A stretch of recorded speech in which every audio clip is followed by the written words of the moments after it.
But first and most importantly, I would like to express our deep sorrow about this event.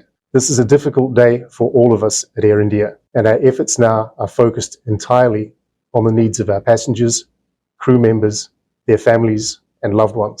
I know that there are many questions, and at this stage, I will not be able to answer all of them, but I do want to share the information we have at this time. Air India flight AI-171, operated with a Boeing 787-8 aircraft, travelling from Ahmedabad to London Gatwick, has been involved in an accident after takeoff. Flight AI-171 was carrying 230 passengers and 12 crew members on board. Of the passengers, 169 are Indian nationals, 53 are British nationals, there are 7 Portuguese nationals, and 1 Canadian national.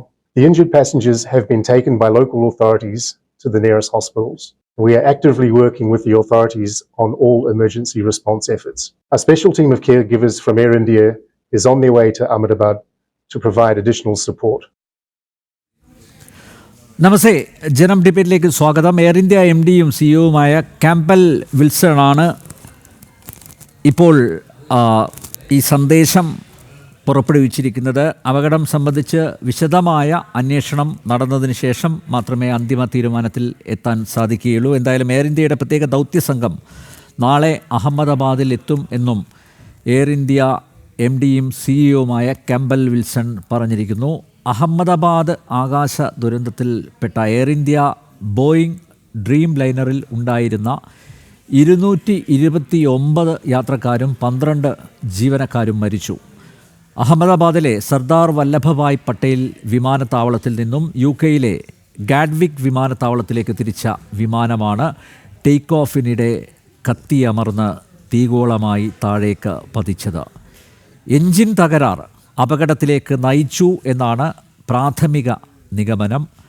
2 എൻജിനുകളും തകരാറിലാണെന്ന സന്ദേശമാണ് കോക്പിറ്റിൽ നിന്നും അവസാനമായി captain air traffic control റൂമിലേക്ക് നൽകിയത് എന്ന് അറിയുന്നു. സ്ഥിരീകരിച്ചിട്ടില്ല. Air India dream ലൈനറിൻ്റെ 2 എൻജിനുകളും എങ്ങനെ പൊടുന്നനെ തകരാറിലായി എന്നത് ദുരൂഹത ഉയർത്തുന്നു. രാജ്യത്തെ ഏറ്റവും വലിയ 2ാമത്തെ വിമാന ദുരന്തത്തിനാണ് ഇന്ന് ഉച്ചതിരിഞ്ഞ് അഹമ്മദാബാദ് സാക്ഷ്യം വഹിച്ചത്.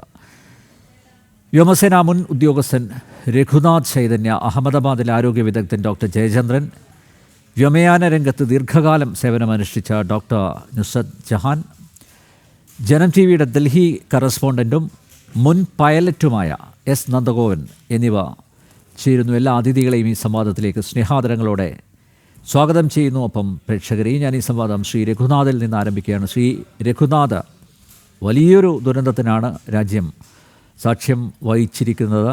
അതിൻ്റെ നടുക്കത്തിൽ നിന്ന് നമുക്കാർക്കും പെട്ടെന്നൊന്നും വിമുക്തരാവാൻ സാധിക്കില്ല.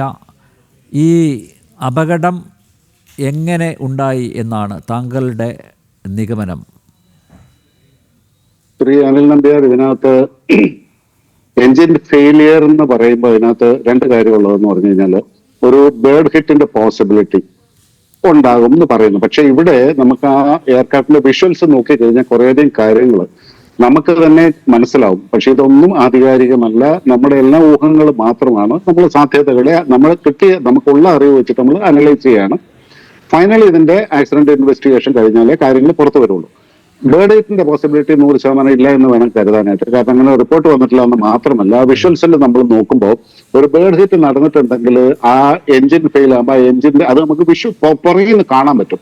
എഞ്ചിന്റെ ഭാഗങ്ങളെല്ലാം തെറിച്ച് പുറത്തേക്ക് വരുന്നതും പുകയെല്ലായിട്ട് പുറത്തേക്ക് വരുന്നതും നമുക്ക് കാണാൻ പറ്റും. അത് നമ്മൾ കണ്ടിട്ടില്ല. That is number 1. നമ്പർ 2, ഒരു എഞ്ചിനിൽ ഡാമേജ് വന്നു കഴിഞ്ഞാലും, അല്ലെങ്കിൽ പിന്നെ ഒരു ബേർഡിന്റെ കൂട്ടം പിടിച്ചിട്ടുണ്ടാവണം. ഒരു എഞ്ചിനിൽ ഡാമേജ് വന്നു കഴിഞ്ഞാലും ഇതിന് ഇത്രയധികം ത്രസ്റ്റ് ലോസ് വരില്ല. കാരണം ത്രസ്റ്റ് ലോസ് വരും ഒറ്റ എഞ്ചിൻ കൊണ്ട്. ലെവൽ ഫ്ലൈറ്റിലാണെങ്കിൽ ഒരു ട്വിൻ എഞ്ചിൻ എയർക്രാഫ്റ്റ് ഈസി ആയിട്ട് അതിന് പറന്ന് അതിനടുത്ത ഡെസ്റ്റിനേഷനിൽ എന്നിട്ട് ലാൻഡ് ചെയ്യാനായിട്ട് സാധിക്കും, സിംഗിൾ എഞ്ചിൻ വെച്ചുകൊണ്ട്. പക്ഷെ ഇവിടെ ടേക്ക് ഓഫ് റണ്ണിൽ തീർച്ചയായിട്ടും ത്രസ്റ്റ് ലോസ് ഉണ്ടാവും. പക്ഷെ അവിടെ നമ്മൾ നോക്കേണ്ട ഒരു കാര്യം എന്ന് പറഞ്ഞു കഴിഞ്ഞാൽ, നമ്മൾ ഇതിനകത്ത് വിഷ്വൽസ് കാണുമ്പോൾ ആദ്യം ഇതിനെ നമ്മൾ ലെവൽ ഫ്ലൈറ്റിലാണ് കാണുന്നത്. ലെവൽ ഫ്ലൈറ്റ് പോകുന്ന വിമാനം എന്ന് പറഞ്ഞാൽ യൂഷ്വലി ടേക്ക് ഓഫ് റണ്ണില്ല, അതായത് 600 അടിയെങ്ങാണ്ടല്ലേ പോയിട്ടുള്ളൂ. 35,000 അടി പോകേണ്ട വിമാനം 600 അടിയല്ലേ പോയിട്ടുള്ളൂ. അപ്പൊ അത് തീർച്ചയായിട്ടും എത്രയും പെട്ടെന്ന് ലേറ്റ് ടേക്ക് ഓഫ് ചെയ്യുമ്പോൾ അവര് ഹൈറ്റ് ഗെയിൻ ചെയ്യാനാണ് ശ്രമിക്കുക. അതിനകത്ത് ഫ്യൂൽ സേവിങ്ങും സ്പീഡും ഇങ്ങനെ ഒരുപാട് ഘടകങ്ങളുണ്ട്.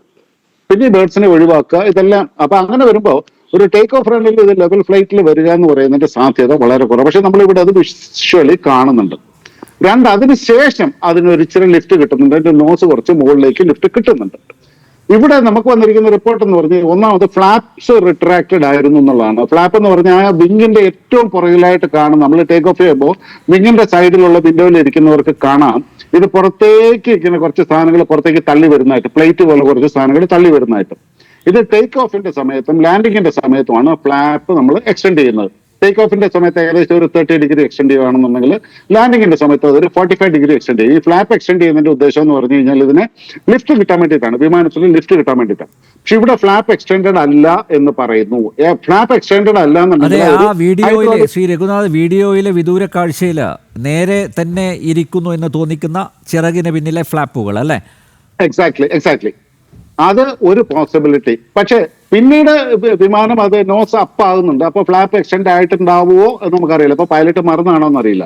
പക്ഷെ ബോയിങ് 787 ആണെന്ന് പറഞ്ഞു കഴിഞ്ഞാൽ ഇത്രയും ആധുനിക വിമാനങ്ങളിൽ അങ്ങനെ ഒരു മിസ്റ്റേക്ക് ടേക്ക് ഓഫ് ടൈമിൽ എന്തെങ്കിലും എറർ ഉണ്ട് എന്ന് കണ്ടു കഴിഞ്ഞാൽ ഇമ്മീഡിയറ്റ്ലി അതിനകത്ത് സിസ്റ്റം വാണിംഗ് കൊടുക്കാനുള്ള രീതിയിലാണ് ഈ വിമാനങ്ങളെ ഉണ്ടാക്കിയിരിക്കുന്നത്.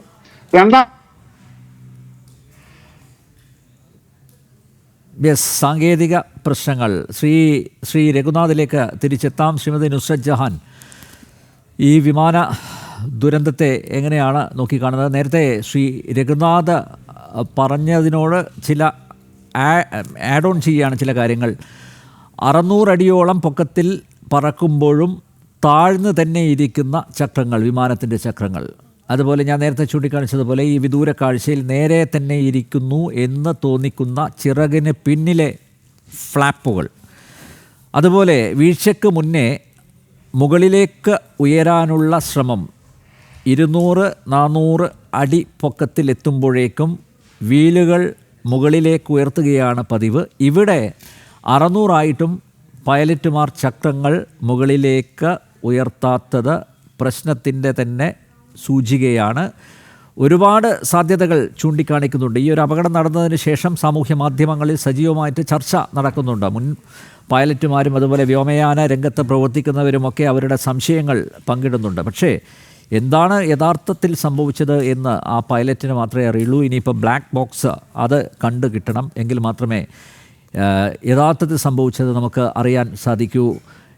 എന്താണ് മാഡത്തിൻ്റെ നിഗമനം? ആദ്യം തന്നെ ഇന്ത്യ കണ്ട ഏറ്റവും വലിയ വിമാന ദുരന്തത്തിന്റെ മരിച്ചവർക്കും കുടുംബത്തിനും പ്രണാമം അർപ്പിച്ചുകൊണ്ട് തന്നെ തുടങ്ങാം. കാരണം നമുക്ക് ഒരിക്കലും സംഭവിക്കാൻ പാടില്ലാത്ത തന്നെ സംഭവിച്ചു.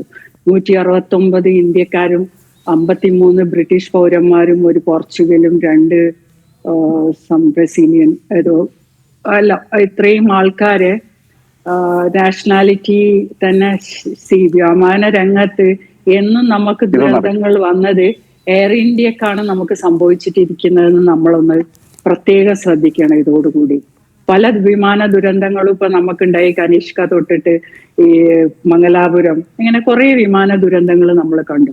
എപ്പോഴും നമ്മുടെ നാഷണൽ കാരിയറിനാണ് ഇത് പറ്റുന്നത് എന്നുള്ളത് നമ്മൾ ഒരു പ്രത്യേകം നോട്ട് ചെയ്യേണ്ട ഒരു കാര്യമാണ്. അപ്പോ ക്യാപ്റ്റൻ പറഞ്ഞ പോലെ 600 ഫീറ്റിൽ 825 ഫീറ്റ് പോയി എന്നാണ് കറക്റ്റ് കണക്ക് ഇപ്പൊ ATCന്ന് കിട്ടിയിരിക്കുന്നത്. 825 ഫീറ്റിൽ ചെന്നപ്പോ ആണ് ATCയിലേക്ക് മെയ്ഡേ മെസ്സേജ് വന്നത്. മെയ്ഡേ എന്ന് 3 പ്രാവശ്യം പറഞ്ഞാൽ ഏറ്റവും വലിയ എമർജൻസി അനുഭവപ്പെട്ടു എന്നുള്ള ആ 3 മെസ്സേജും വന്നെന്നാണ് ഇപ്പൊ ചെറിയ ആ ഒരു ഇത് കിട്ടിയത്. അപ്പൊ ഈ മെസ്സേജ് വന്നു കഴിഞ്ഞ് അപ്പോഴത്തേക്കും എല്ലാം കണക്ഷൻ എല്ലാം പോയി. അപ്പോ ഈ ഒരു വിമാനം 138 ടേക്ക് ഓഫ് ചെയ്ത് 139 ക്രാഷായി വീഴുന്നു. അവിടെയാണ് നമ്മൾ മനസ്സിലാക്കേണ്ടത്. ഒരു വിമാനം എടുക്കാൻ പോണ പൈലറ്റ്, നമ്മളിപ്പോ എയർപോർട്ടിൽ ഇരുന്ന് ഇവരെയൊക്കെ ചെക്ക് ഇൻ ചെയ്ത് നമ്മൾക്കറിയാം ഇവരെ മാനസികാവസ്ഥ. ലാൻഡ് ചെയ്യാൻ തരുന്ന ഒരു വിമാനത്തിലുള്ള ഒരാൾക്ക് പല പ്രശ്നങ്ങളും ഉണ്ടാവാം. ബട്ട് ടേക്ക് ഓഫിന് പോണ ഒരു പൈലറ്റ് പറയുമ്പോൾ അദ്ദേഹം വളരെ ഉത്സാഹവനും പിന്നെ ഏറ്റവും ഫ്രഷ് ആയിട്ടായിരിക്കും അവരും ക്രൂ അങ്ങോട്ട് പോകുന്നത്. അപ്പൊ അങ്ങനത്തെ ഒരു സമയത്ത് അയാൾക്ക് വേറെ മാനസിക പ്രശ്നങ്ങളൊന്നും ഇത്ര മിനിറ്റ് കൊണ്ട് ഉണ്ടാവാൻ ഒരു വഴിയില്ല. പിന്നെ ഡ്രീം ലൈനർ പറയുമ്പോൾ ലോകത്തിലെ ഏറ്റവും ഇലക്ട്രിസിറ്റി എൻജിൻ ഉപയോഗിച്ചിട്ടുള്ളതാണ് ചെയ്തിട്ടുള്ളത്. അതുമല്ല, എയർ ഇന്ത്യ വിമാനം ഡ്രീം ലൈനർ വാങ്ങുമ്പോൾ അത് വീണ്ടും അതിനെ അഡ്വാൻസ്ഡ് ആയിട്ട് ചെയ്തിട്ടാണ് എയർ ഇന്ത്യ ഡ്രീം ലൈനേഴ്സ് വാങ്ങിയിരിക്കുന്നത്. അപ്പൊ 2 എൻജിൻ ഒപ്പം ഒരിക്കലും സാർ പറഞ്ഞ പോലെ ഒരിക്കലും ഫോൾ ആവാൻ ചാൻസ് 0% അവിടെ. അപ്പൊ ഈ ഒരു ബേർഡ് ഹിറ്റിനെ നമ്മൾ പറയും, ഈ എൻജിന്റെ ഒക്കെ ഉള്ളിൽ ഒരാൾക്ക് നിൽക്കാൻ മാത്രമുള്ള വീതിയുണ്ട്. ഒരു ചെറിയ നമ്മൾ അത്ര വലിപ്പമുള്ള ഒരു ബേർഡ് പോയാൽ പോലും അതിങ്ങനെ കീമായിട്ട് പുറത്തേക്ക് വരും. So what type. പിന്നെ അഹമ്മദാബാദ് എയർപോർട്ടിൽ നമ്മൾ അറിയേണ്ട ഒരു കാര്യം, ഒരു ചെറിയ കുഞ്ഞി ബേർഡ്സ് അല്ലാത്ത ബേർഡ്സ് ഇല്ല അത്ര. കാരണം അവിടെ വെജിറ്റേറിയൻ ഒരു ഏരിയ ആണ് ഈ എയർപോർട്ട് ഇരിക്കുന്നത്. ഇതിപ്പോ ബോംബെ എയർപോർട്ടിലാകുമ്പോൾ നമുക്ക് വലിയ വലിയ വൾച്ചേഴ്സ് ഒക്കെ വരും, എയർക്രാഫ്റ്റ് സക്ക് ചെയ്തെടുക്കുന്ന, അങ്ങനെയാണ് കുറെ പ്രശ്നങ്ങൾ ഉണ്ടാവുക. ഈ പിന്നെ നോൺ വെജ് കഴിക്കാൻ കിട്ടുന്ന സ്ഥലങ്ങളിലാണ്, അതിന്റെ അടുത്ത് എയർപോർട്ട് ഉണ്ടായാലാണ് വലിയ വലിയ പിന്നെ ബേർഡ്സ് വരിക. അപ്പൊ ഒരു ബേർഡ് ഹിറ്റ് വന്നാലും ഒരു എഞ്ചിന്റെ ഉള്ളിൽ ഒന്നായിട്ട് വന്നിട്ട് ഇപ്പൊ ഈ 2 എഞ്ചിനെയും ഡൗൺ ആക്കൂല. അപ്പൊ ഇതിനെ പറ്റി നമ്മൾ നോക്കുമ്പോ ഈ ബേർഡ് വന്നാലും അപ്പൊ ബേർഡിന്റെ സാധ്യത അവളെ വളരെ കുറവാണ്. പിന്നെ നമ്മളെ ഈ എയർക്രാഫ്റ്റ് ടേക്ക് ഓഫ് ചെയ്യാനുള്ള അവിടെ ഫെയിലിയർ ആവണം. അതിന്റെ നമ്മൾ എയർക്രാഫ്റ്റിന്റെ വിഷ്വൽസ് നിങ്ങൾ നോക്കൂ, അത് ഫ്ലാറ്റ് ആക്ച്വലി അല്ലെ. 825 പിന്നെ ഇതിലെത്തിയപ്പോ എയർക്രാഫ്റ്റ് എത്തിയപ്പോ ഇതിന്റെ നോസ് മേലോട്ട് വന്ന എന്തെങ്കിലും ഒരു സാധനം നമ്മൾ കണ്ടില്ല. ആ ഫ്ലൈ ചെയ്യണ സാധനം നമുക്ക് കിട്ടി. ആ ഫ്ലൈ ചെയ്ത് പോയിട്ട് നേരെ ടക്കെന്ന് അടിച്ചിട്ട് കത്തുന്നതാണ്, തീഗോളാവണാണ് കാണുന്നത്. അപ്പൊ ഇത് ടേക്ക് ഓഫിനുള്ള ഒരു പ്രശ്നം അവിടെ ഉണ്ടായിട്ടുണ്ടാവണം. അതാണ് നമ്മൾ മനസ്സിലാക്കുന്നത്. ആ ടേക്ക് ഓഫ് എടുക്കാൻ വേണ്ടിയിട്ട് നോസ് ലിഫ്റ്റ് ചെയ്യാൻ പറ്റിയിട്ടില്ല. എലിവേറ്റർ വർക്ക് ചെയ്തിട്ടുണ്ടാവില്ല, ഉണ്ടാവാൻ സാധ്യതയില്ല. അപ്പൊ ആ എലിവേറ്റേഴ്സ് വർക്ക് ചെയ്യാതിരിക്കുമ്പോൾ ബ്രേക്ക് പുള്ളി ചെയ്യാൻ പറ്റില്ല ക്യാപ്റ്റൻ എന്നാണ് ഒരു നിഗമനം അതിന്റെ. അപ്പൊ അതന്നെ ആവാനാ സാധ്യത. അവിടെ വെച്ച് എന്ത് സംഭവിച്ചു? ഇത് വെച്ചാൽ ഇത് ചെറിയൊരു കാര്യമല്ല. ഇതിന്റെ പിന്നെ അന്വേഷണങ്ങൾ പോവേണ്ടത്. ശ്രീമതി നുസ്രത് ജഹാൻ, ഈ ഞൊടിയുടെ ഇങ്ങനെ എൻജിൻ തകരാറൊക്കെ സംഭവിക്കുമോ? നോക്കൂ, കണ്ടിന്യൂസ് ആയിട്ട് എത്രയോ മണിക്കൂറുകൾ ആകാശത്ത് പറക്കേണ്ട ഒരു വിമാനമാണല്ലേ എയർ ഇന്ത്യയുടെ ഡ്രീം ലൈനർ അല്ലേ? അതെ, ടേക്ക് ഓഫ് ചെയ്യുന്നതിന് മുമ്പ് എല്ലാവിധ പരിശോധനകളും നടത്തേണ്ടതാണ് അല്ലേ?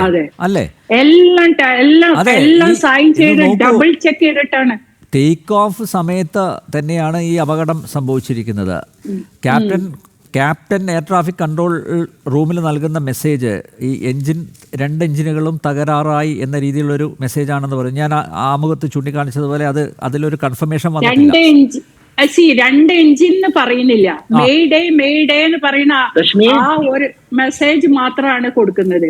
അത് മീൻസാൽ ഏറ്റവും സിവിയർ ആയിട്ടുള്ള ഒരു പ്രശ്നം വന്നു എയർക്രാഫ്റ്റിന് എന്നുള്ളതാണ് ആ പറയുന്നത്. അപ്പൊ അത് 2 എഞ്ചിൻ എന്താവാ പിന്നെ അങ്ങോട്ട് മെസ്സേജ് അവർക്ക് കിട്ടിയിട്ടില്ല. അപ്പോഴത്തേക്കും കണക്ഷനും പോയി കത്തുന്നതും പിന്നെ കാണുന്നത്.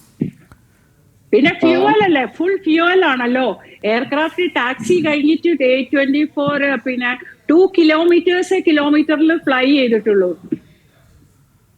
2 കിലോമീറ്റേഴ്സ് എത്തിയിട്ടേ ഉള്ളൂ ആ മെഡിക്കൽ കോളേജിന്റെ മേലെ എത്തുമ്പോഴത്തേക്ക്. അതെ. ഞാൻ ഒരു നിമിഷം ഒന്ന് രഘുനാഥിലേക്ക് പോവുകയാണ്. ശ്രീ രഘുനാഥ്, നേരത്തെ നമ്മൾ ചർച്ച ചെയ്തത് ഫ്ലാപ്പുകളുടെ കാര്യമായിരുന്നു. അപ്പോഴാണ് സാങ്കേതിക പ്രശ്നം വന്നത്. അതെ, ഇവിടെ പോസിബിലിറ്റി എന്ന് പറഞ്ഞാൽ 2 എഞ്ചിനും കൂടെ ഫെയിൽ ആവാനുള്ള പോസിബിലിറ്റി ഉണ്ട്. ആദ്യമായിട്ട് ഞാൻ പറയട്ടെ സാറേ, പിന്നെ ഒരു വിമാനത്തിലെ യാത്രയിൽ ഏറ്റവും റിസ്കിയസ്റ്റ് പീരീഡ് എന്ന് പറയുന്നത് ആദ്യത്തെ 3 മിനിറ്റും, അതായത് ടേക്ക് ഓഫ് ചെയ്യുന്ന സമയത്തുള്ള 3 മിനിറ്റും ലാൻഡിങ്ങിന്റെ സമയത്തുള്ള 8 മിനിറ്റുമാണ്. അങ്ങനെ 11 മിനിറ്റാണ് ദ മോസ്റ്റ് റിസ്കിയസ്റ്റ് പീരീഡ് എന്ന് പറയുന്നത്. ഇവിടെ എല്ലാം ചെക്ക് ചെയ്തു എന്ന് പറഞ്ഞു കഴിഞ്ഞാലും എയർക്രാഫ്റ്റിനകത്ത് നമുക്ക് സോഫ്റ്റ്വെയർ എല്ലാം ഉണ്ട്, സിസ്റ്റംസ് എല്ലാം ചെക്ക് ചെയ്തിട്ടായിരിക്കും തരുന്നത്. ഈ തന്നു കഴിഞ്ഞാലും ഈ ടേക്ക് ഓഫ് റണ്ണില്ല. കാരണം എക്സ്ട്രീം വൈബ്രേഷൻസും എക്സ്ട്രീം പ്രഷറുമാണ് ഈ മെഷീനിൽ എൻഡ്യൂർ ചെയ്യാൻ പോകുന്നത് ആ സമയത്ത്. പിന്നെ ഇപ്പോഴത്തെ ആധുനിക വിമാനങ്ങളിലെല്ലാം ഇത് കംപ്ലീറ്റ്ലി സോഫ്റ്റ്വെയർ കൺട്രോൾഡ് ആണ്. എഞ്ചിൻ പെർഫോമൻസ് പൂർണ്ണമായിട്ടും സോഫ്റ്റ്വെയർ കൺട്രോൾഡ് ആണ്. ഒരു പക്ഷേ ഒരു സോഫ്റ്റ്വെയർ ഇഷ്യൂസോ അല്ലെങ്കിൽ ഒരു ഇലക്ട്രോണിക് ഫെയിലിയറോ ആകാം, അല്ലെങ്കിൽ ഒരു ഇലക്ട്രിക്കൽ ഫെയിലിയർ സഡൻ ആയിട്ട് വരാം. 2 എഞ്ചിനും കൂടെ പോകണമെന്നുണ്ടെങ്കിൽ അങ്ങനെയാണ്. പക്ഷെ എഞ്ചിൻ ഫെയിലിയർ എന്ന് പൈലറ്റ് പറഞ്ഞിട്ടില്ല. ത്രസ്റ്റ് കിട്ടുന്നില്ല, ലിഫ്റ്റ് കിട്ടുന്നില്ല എന്നാണ് പറഞ്ഞിട്ടുള്ളത്. ഒന്ന്. രണ്ടാമത്, ഇതിന്റെ ഫ്ലാപ്പിന്റെയും എലിവേറ്ററിന്റെയും സെറ്റിംഗിൽ ഉണ്ടായ പ്രോബ്ലം, അല്ലെ ട്രിം സെറ്റിംഗിൽ ഉണ്ടായ പ്രോബ്ലം. കാരണം ഇവിടെ ഒരു കാര്യം എന്ന് പറഞ്ഞാൽ ആദ്യം ലെവൽ ഫ്ലൈറ്റിൽ പോയ വിമാനം പിന്നീട് പൊങ്ങുന്നതായിട്ട് നമ്മൾ കണ്ടിട്ടുണ്ട്. അപ്പൊ അങ്ങനെ ഉണ്ടെന്നുണ്ടെങ്കിൽ ഈ ഫ്ലാപ്പിന്റെ പൊസിഷനിൽ പൈലറ്റിന് കിട്ടിയ ഒരു എറർ ആണോ എന്നുള്ള കാര്യത്തിൽ സംശയിക്കാം. പിന്നെ ഇതിന്റെ എയർ ബ്രേക്ക് എങ്ങനെ അബദ്ധത്തിന് ഓപ്പൺ ആണോ എന്നറിയില്ല. കാരണം എയർ ബ്രേക്ക് ഓപ്പൺ ആണെന്നുണ്ടെങ്കിലും ഇതുപോലെ ഇതിന് ലിഫ്റ്റ് കിട്ടാനുള്ള സാധ്യതയില്ല, ആ ഒരു ത്രസ്റ്റ് കിട്ടില്ല. പിന്നെ ഇലക്ട്രോ ഹൈഡ്രോളിക്, കാരണം ഇതിന് മുമ്പ് ബോയിങ് 787 ഇതിന് മുമ്പ് ഒരിക്കൽ ഇതുപോലെ തന്നെ ഹൈഡ്രോളിക് ഫെയിലിയർ കാരണം, ഹൈഡ്രോളിക് ലീക്കേജ് കാരണം പെട്ടെന്ന് തന്നെ നിലത്തിറക്കേണ്ട ഒരു ഇൻസിഡന്റ് റിപ്പോർട്ട് ചെയ്തിട്ടുണ്ട്. ഇതിലൊക്കെ കാര്യമായിട്ട് നമ്മൾ കാണേണ്ട ഒരു കാര്യം എന്ന് പറഞ്ഞു കഴിഞ്ഞാൽ, ബോയിങ്ങിൽ തന്നെ വർക്ക് ചെയ്തിരുന്ന അവരുടെ മാനുഫാക്ചറിങ് കമ്പനിയിൽ ബോയിങ്ങിന്റെ ഇതിൽ വർക്ക് ചെയ്തിരുന്ന ഒരു എക്സ് എംപ്ലോയി ഒരു വിസിൽ ബ്ലോവർ ആയിട്ട് വന്നിട്ട് പറഞ്ഞിട്ടുണ്ടായിരുന്നു ബോയിങ്ങിന്റെ മാനുഫാക്ചറിങ്ങിൽ ഒരുപാട് ഷോർട്ട് കട്ടുകൾ അവർ എടുക്കുന്നുണ്ട് എന്നുള്ളത്. പക്ഷെ ഇവിടെ ആ ഒരു സാധ്യത നമുക്ക് ഒരുപാട് കൺസിഡർ ചെയ്യേണ്ട ആവശ്യമില്ല.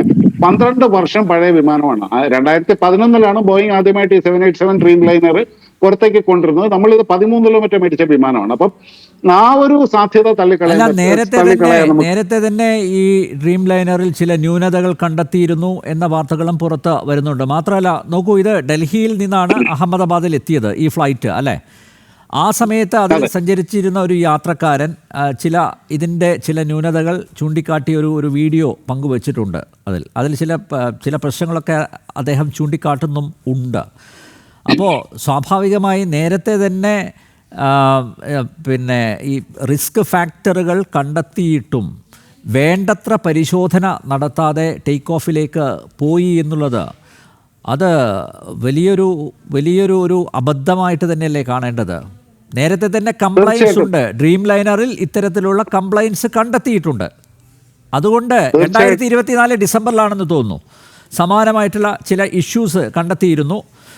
പക്ഷേ അന്നത് കണ്ടെത്തിയത് കൊണ്ട് അത് ഫ്ലൈ ചെയ്തില്ല. പക്ഷേ നോക്കൂ, ഇത് ഞാൻ ശ്രീമതി നുസ്രത്ത് ജഹാനോട് ചോദിച്ചതും അതാണ്. ഇതൊന്നും പെട്ടെന്നുണ്ടാകുന്നതല്ലല്ലോ, ആകസ്മികമായി സംഭവിക്കുന്നതല്ലല്ലോ. ഇത്രയും ദൂരം താണ്ടേണ്ട ഒരു ഫ്ലൈറ്റിന്റെ അതിന് പ്രവർത്തനക്ഷമതയുണ്ടോ എന്ന് ആത്യന്തികമായി പരിശോധിക്കേണ്ടവർ അവരുടെ ആ കൃത്യം അത് നിർവഹിച്ചില്ല എന്ന് തന്നെയല്ലേ പറയേണ്ടത്. അല്ലെങ്കിൽ അകത്ത് നിന്ന് മറ്റെന്തോ സംഭവിച്ചു, അവിടെയാണ് ചില ദുരൂഹതകൾ അവശേഷിക്കുന്നത്. ആ രീതിയിൽ ചർച്ചകൾ നടക്കുന്നുണ്ട്. ഇവിടെ 96, അതായത് ഒരു സ്റ്റാറ്റിസ്റ്റിക്സ് തന്നെയുണ്ട്. 96% എയർ ആക്സിഡൻസും ഹ്യൂമൻ എറർ കാരണമാണ് എന്നുള്ള ഒരു സ്റ്റാറ്റിസ്റ്റിക്സ് തന്നെയുണ്ട്. കാരണം മെഷീൻ എറേഴ്സ് യൂഷ്വലി നമുക്ക് മുൻകൂട്ടി സിഗ്നൽ തരും എന്ന് പറഞ്ഞുകൊണ്ട് ഓൾ ഓഫ് എ സഡൻ സംഭവിക്കില്ല എന്ന് പറയാൻ പറ്റില്ല. കാരണം ഇതിനകത്തൊരു FOD issue, foreign object damage എന്ന് പറയും. ഈ ഏവിയേഷൻ സേഫ്റ്റിയിൽ ഏറ്റവും കൂടുതൽ ഭയപ്പെടുന്ന മേഖലകളിൽ ഒന്നാണ് FOD. റൺവേയിൽ എന്തെങ്കിലും ഫോറിൻ ഓബ്ജക്ട്സ് കിടന്നിട്ട് ഇത് എവിടെയെങ്കിലും ഇതിന്റെ എയർക്രാഫ്റ്റ് ഏത് ഭാഗത്തും, നമുക്കറിയാം ഒരു കോൺകോർഡിന്റെ ക്രാഷ് പോലും അങ്ങനെ സംഭവിച്ച കേസുകൾ നമുക്കുണ്ട്. ഫോറിൻ ഓബ്ജക്ട്സ് കയറി ഇതിൽ കുടുങ്ങിയിട്ട് എന്തെങ്കിലും സംഭവിച്ചതാണോ എന്നറിയില്ല. അതല്ലാതെ മെയിൻ്റനൻസിന്റെ സമയത്ത് എവിടെയെങ്കിലും ഇതിനകത്ത് ഒരു നട്ട് പോലും വീണ് പോയിട്ടുണ്ടെങ്കിൽ മെയിൻ്റനൻസ് നടക്കുന്ന സമയത്ത് ഇത് എത്ര സമയം എടുത്താലും എന്തൊക്കെ അടിച്ച് തുറക്കേണ്ടി വന്നു കഴിഞ്ഞാലും ഇതിനെ എടുത്ത് മാറ്റാതെ ഈ വിമാനത്തിന് നമ്മൾ ഫ്ലൈറ്റ് ക്ലിയറൻസ് കൊടുക്കില്ല. ഒരു അനുഭവം ഉണ്ടായിരുന്നു. ഞാൻ വർക്ക് ചെയ്യുന്ന കാലത്ത് ഒരു വിമാനത്തിന്റെ സാഡിൽ ടാങ്കിനകത്ത് ഒരു നട്ട് പോയിട്ട് അത് അവൻ ആരോട് മിണ്ടിയില്ല, അവനെ എല്ലാവരും വഴക്ക് പറയുമെന്ന് വെച്ചിട്ട്. കാരണം ഇതൊരു 3 ദിവസത്തെ പണിയായി ഇതിനെ എടുത്തിട്ട് കംപ്ലീറ്റ് ഊരി എടുത്തിട്ട് നട്ട് വെളിയെടുക്കാനായിട്ട്. ഒരു തമിഴനായിരുന്നു, പേര് ഞാൻ പറയുന്നില്ല. പക്ഷെ അവൻ അന്ന് രാത്രി ഉറക്കം വന്നില്ല. അങ്ങനെ പിറ്റേ ദിവസം രാവിലെ വന്നുടനെ പുള്ളി പറഞ്ഞു, എൻ്റെ ഇതിങ്ങനെ ഒരു അബദ്ധം പോയിട്ടുണ്ട്, ഇതിനകത്തേക്ക് ഇത് പോയിട്ടുണ്ടെന്ന്. ഫ്യൂൾ ടാങ്കിലാണ് പോയിരിക്കുന്നത്. അപ്പൊ ഈ സാധനത്തിന് അത് എടുത്തില്ല എന്നിട്ട് ഭയങ്കര അപകടം. കാരണം ഇത് കിടന്ന് അങ്ങോട്ടും ഇങ്ങോട്ടും കിടന്ന് ഓടി മറ്റേളിക്കാണ് റബ്ബ് ചെയ്തിട്ട് ഇവൻ തീ പിടിക്കാനുള്ള സാധ്യത വരെയുണ്ട്. പക്ഷെ ഇതിങ്ങനെയുള്ള മെയിൻ്റനൻസിൽ ചില പാർട്സുകൾ ചിലപ്പോൾ ഈ ടെക്നിക്കൽ സ്റ്റാഫ് ചിലപ്പോൾ മറ്റുള്ളവർ വഴക്ക് പറയുമെന്ന് കുറച്ചും ഉണ്ടായിരുന്നിട്ട് ഈ സാധനം വിമാനത്തിനുള്ളിൽ അവിടെ ഇവിടെയൊക്കെ പോസിബിൾ ആയിട്ടുള്ള സ്ഥലത്തെല്ലാം കയറി ഓടി നടക്കും. അങ്ങനെ ഏതെങ്കിലും കൺട്രോൾ ലിവം കയറി ജാം ആയിട്ടുണ്ടോ എന്ന് പോലും അറിയില്ല. ഇങ്ങനെയുള്ള ഒരുപാട് പോസിബിലിറ്റീസ് ഉണ്ട്. അപ്പൊ ഇതെല്ലാം കൂടെ ഇൻവെസ്റ്റിഗേഷനിൽ ചിലപ്പോൾ എല്ലാ കാര്യങ്ങളും കണ്ടുപിടിക്കാനും സാധിക്കില്ല. കാരണം ഒരു കൺട്രോൾ ലോക്കായി പോയെങ്കിൽ അതിന്റെ റീസൺ എന്താ? ഇലക്ട്രിക്കൽ ഫെയിലിയർ ആകാം, ഹൈഡ്രോളിക് ഫെയിലിയർ ആകാം, അല്ലെ സോഫ്റ്റ്വെയറിന്റെ ഫെയിലിയർ ആകാം. അതും സംഭവിക്കാം. അപ്പൊ എഞ്ചിനോട്ട് മാത്രം നമ്മൾ കോൺസെൻട്രേറ്റ് ചെയ്യാതെ തീർച്ചയായിട്ടും ഈ ആക്സിഡന്റ് ഇൻവെസ്റ്റിഗേഷൻ നടക്കുന്ന ആളുകൾ ഇതിനകത്ത് സബോട്ടേജിന്റെ പോസിബിലിറ്റീസും തീർച്ചയായിട്ടും അവർ നോക്കും. കാരണം സബോട്ടേജ് എന്ന് പറഞ്ഞു കഴിഞ്ഞാൽ ഒരാൾ കയറി അതിനകത്ത് ബോംബ് വയ്ക്കണമെന്ന് നിർബന്ധമില്ല. ഇതിന്റെ മെയിൻ്റനൻസ് സ്റ്റാഫിലുള്ള ആരെങ്കിലും പോലും സ്വാധീനിച്ചിട്ട് ഇതിന്റെ മെയിൻ്റനൻസിന്റെ സമയത്ത് ഇതുപോലെയുള്ള ചെറിയ എഫോർഡുകൾ കാര്യമായിട്ടുള്ള കാതലായിട്ടുള്ള സ്ഥലത്ത് എവിടെയെങ്കിലും കയറ്റി വിട്ടാൽ തന്നെ ധാരാളമാണ്. അതുകൊണ്ട് ഇതിനകത്ത് അതുപോലെ തന്നെ മറ്റൊരു കാര്യം കൂടെ പറയാനുള്ളതെന്ന് പറഞ്ഞു കഴിഞ്ഞാൽ എല്ലാ മേഖലകളിലും അത് മീഡിയ ആയാലും ഓഫീസായാലും ക്ലറിക്കൽ ആയാലും അവിടെ എല്ലാം ഒരു സ്കോപ്പ് ഓഫ് എറർ ഉണ്ട്. ഇപ്പൊ ഞാൻ പറയുമ്പോൾ ഒരു ക്ലറിക്കൽ വർക്കിലാണെന്നുണ്ടെങ്കിൽ ഡിഫൻസിൽ പോലും 10% ക്ലറിക്കൽ എറർ അനുവദനീയമാണ്. പക്ഷെ ഏവിയേഷനിലേക്ക് വരുമ്പോൾ എയർക്രാഫ്റ്റ് മെയിൻ്റനൻസിലോ അല്ലെങ്കിൽ അതിന്റെ ഇതിൽ വരുന്ന സമയത്ത് 0% ആണ് എറർ ടോളറൻസ്. അതായത് ഒരു 0.0001% പോലും എററിന് അവിടെ യാതൊരു വിധ സാധ്യതയില്ല. അപ്പം ശ്രീ അനിൽ നമ്പ്യാർ നേരത്തെ പറഞ്ഞ പോലെ ഇങ്ങനെ ഒരാൾ റിപ്പോർട്ട് ചെയ്തിട്ടുണ്ടെങ്കിൽ അപ്പൊ അതിനകത്ത് പ്രോബ്ലംസ് ഒബ്സർവ് ചെയ്തിട്ടുണ്ടെങ്കിൽ അതിനകത്ത് ക്രൂസ് അത് ഒബ്സർവ് ചെയ്ത് കാണും, അതിന്റെ പൈലറ്റ്സ് അത് ഒബ്സർവ് ചെയ്ത് കാണും. അങ്ങനെയുണ്ടെങ്കിൽ ഇത് റിപ്പോർട്ട് ചെയ്തിട്ട് ഈ എയർക്രാഫ്റ്റിനെ ഗ്രൗണ്ടിൽ നിന്ന് ഫ്ലൈറ്റിൽ നിന്ന് വിഡ്രോ ചെയ്യേണ്ട ആവശ്യമുള്ളതായിരുന്നെങ്കിൽ അങ്ങനെ ചെയ്തിട്ട് ഇത് കറക്റ്റ് ചെയ്തിട്ട് ഇതിനെ മുകളിലേക്ക് വിടാൻ പാടില്ലായിരുന്നു. കാരണം 35,000-40,000 അടി ഉയരത്തിൽ പോകുന്നത് ഒരു അന്തോ കുന്തോ ഇല്ലാതെ പറക്കുകയാണ്. പിന്നെ നേരത്തെ പറഞ്ഞ പോലെ ആദ്യത്തെ 3 മിനിറ്റും അവസാനത്തെ 8 മിനിറ്റും ഇതാണ് ഏറ്റവും ക്രൂഷ്യൽ ആയിട്ടുള്ള ടൈമിങ്. അഹമ്മദാബാദിൽ നിന്നാണ് ഡോക്ടർ ജയചന്ദ്രൻ ചേരുന്നത്. അദ്ദേഹത്തിലേക്ക് പോകുന്നതിന് മുമ്പ് ഞങ്ങളുടെ ഡൽഹി കറസ്പോണ്ടന്റ് നന്ദഗോപനിലേക്ക് പോവുകയാണ്. നന്ദഗോപൻ ഉച്ചതൊട്ട് റിപ്പോർട്ട് ചെയ്തുകൊണ്ടിരിക്കുകയാണ്. പല സംശയങ്ങളും ഉയരുന്നുണ്ട്. എൻജിൻ ഫെയിലർ ആണെന്ന് പറയുന്നുണ്ട്.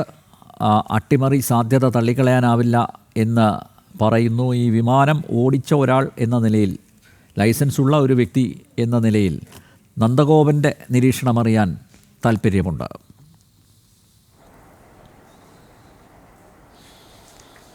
നമ്പ്യാർ, ഇപ്പോൾ ലഭ്യമായ വിവരങ്ങൾ അനുസരിച്ച് എയർ ട്രാഫിക് കൺട്രോളിലേക്ക് അവസാനം വന്നത് മെയ്ഡേ കോളാണ്. അതായത് നേരത്തെ ഇവിടെ സൂചിപ്പിച്ചു, ഒരു വിമാനം ഏതെങ്കിലും തരത്തിൽ അടിയന്തര സാഹചര്യം തുടർന്ന് ഇനിയും മുന്നോട്ട് പോകാൻ കഴിയില്ല എന്നുള്ളൊരു സാഹചര്യം വരുമ്പോഴാണ് ഈ മെയ്ഡേ കോൾ പൈലറ്റുമാർ നൽകുക. അതായത് മെയ്ഡേ എന്ന് 3 തരത്തിൽ ഇങ്ങനെ ATCയിലേക്ക് ഒരു സന്ദേശം അയക്കും. അതിനുശേഷം തുടർന്ന് സന്ദേശം ലഭ്യമാകണമെന്നില്ല.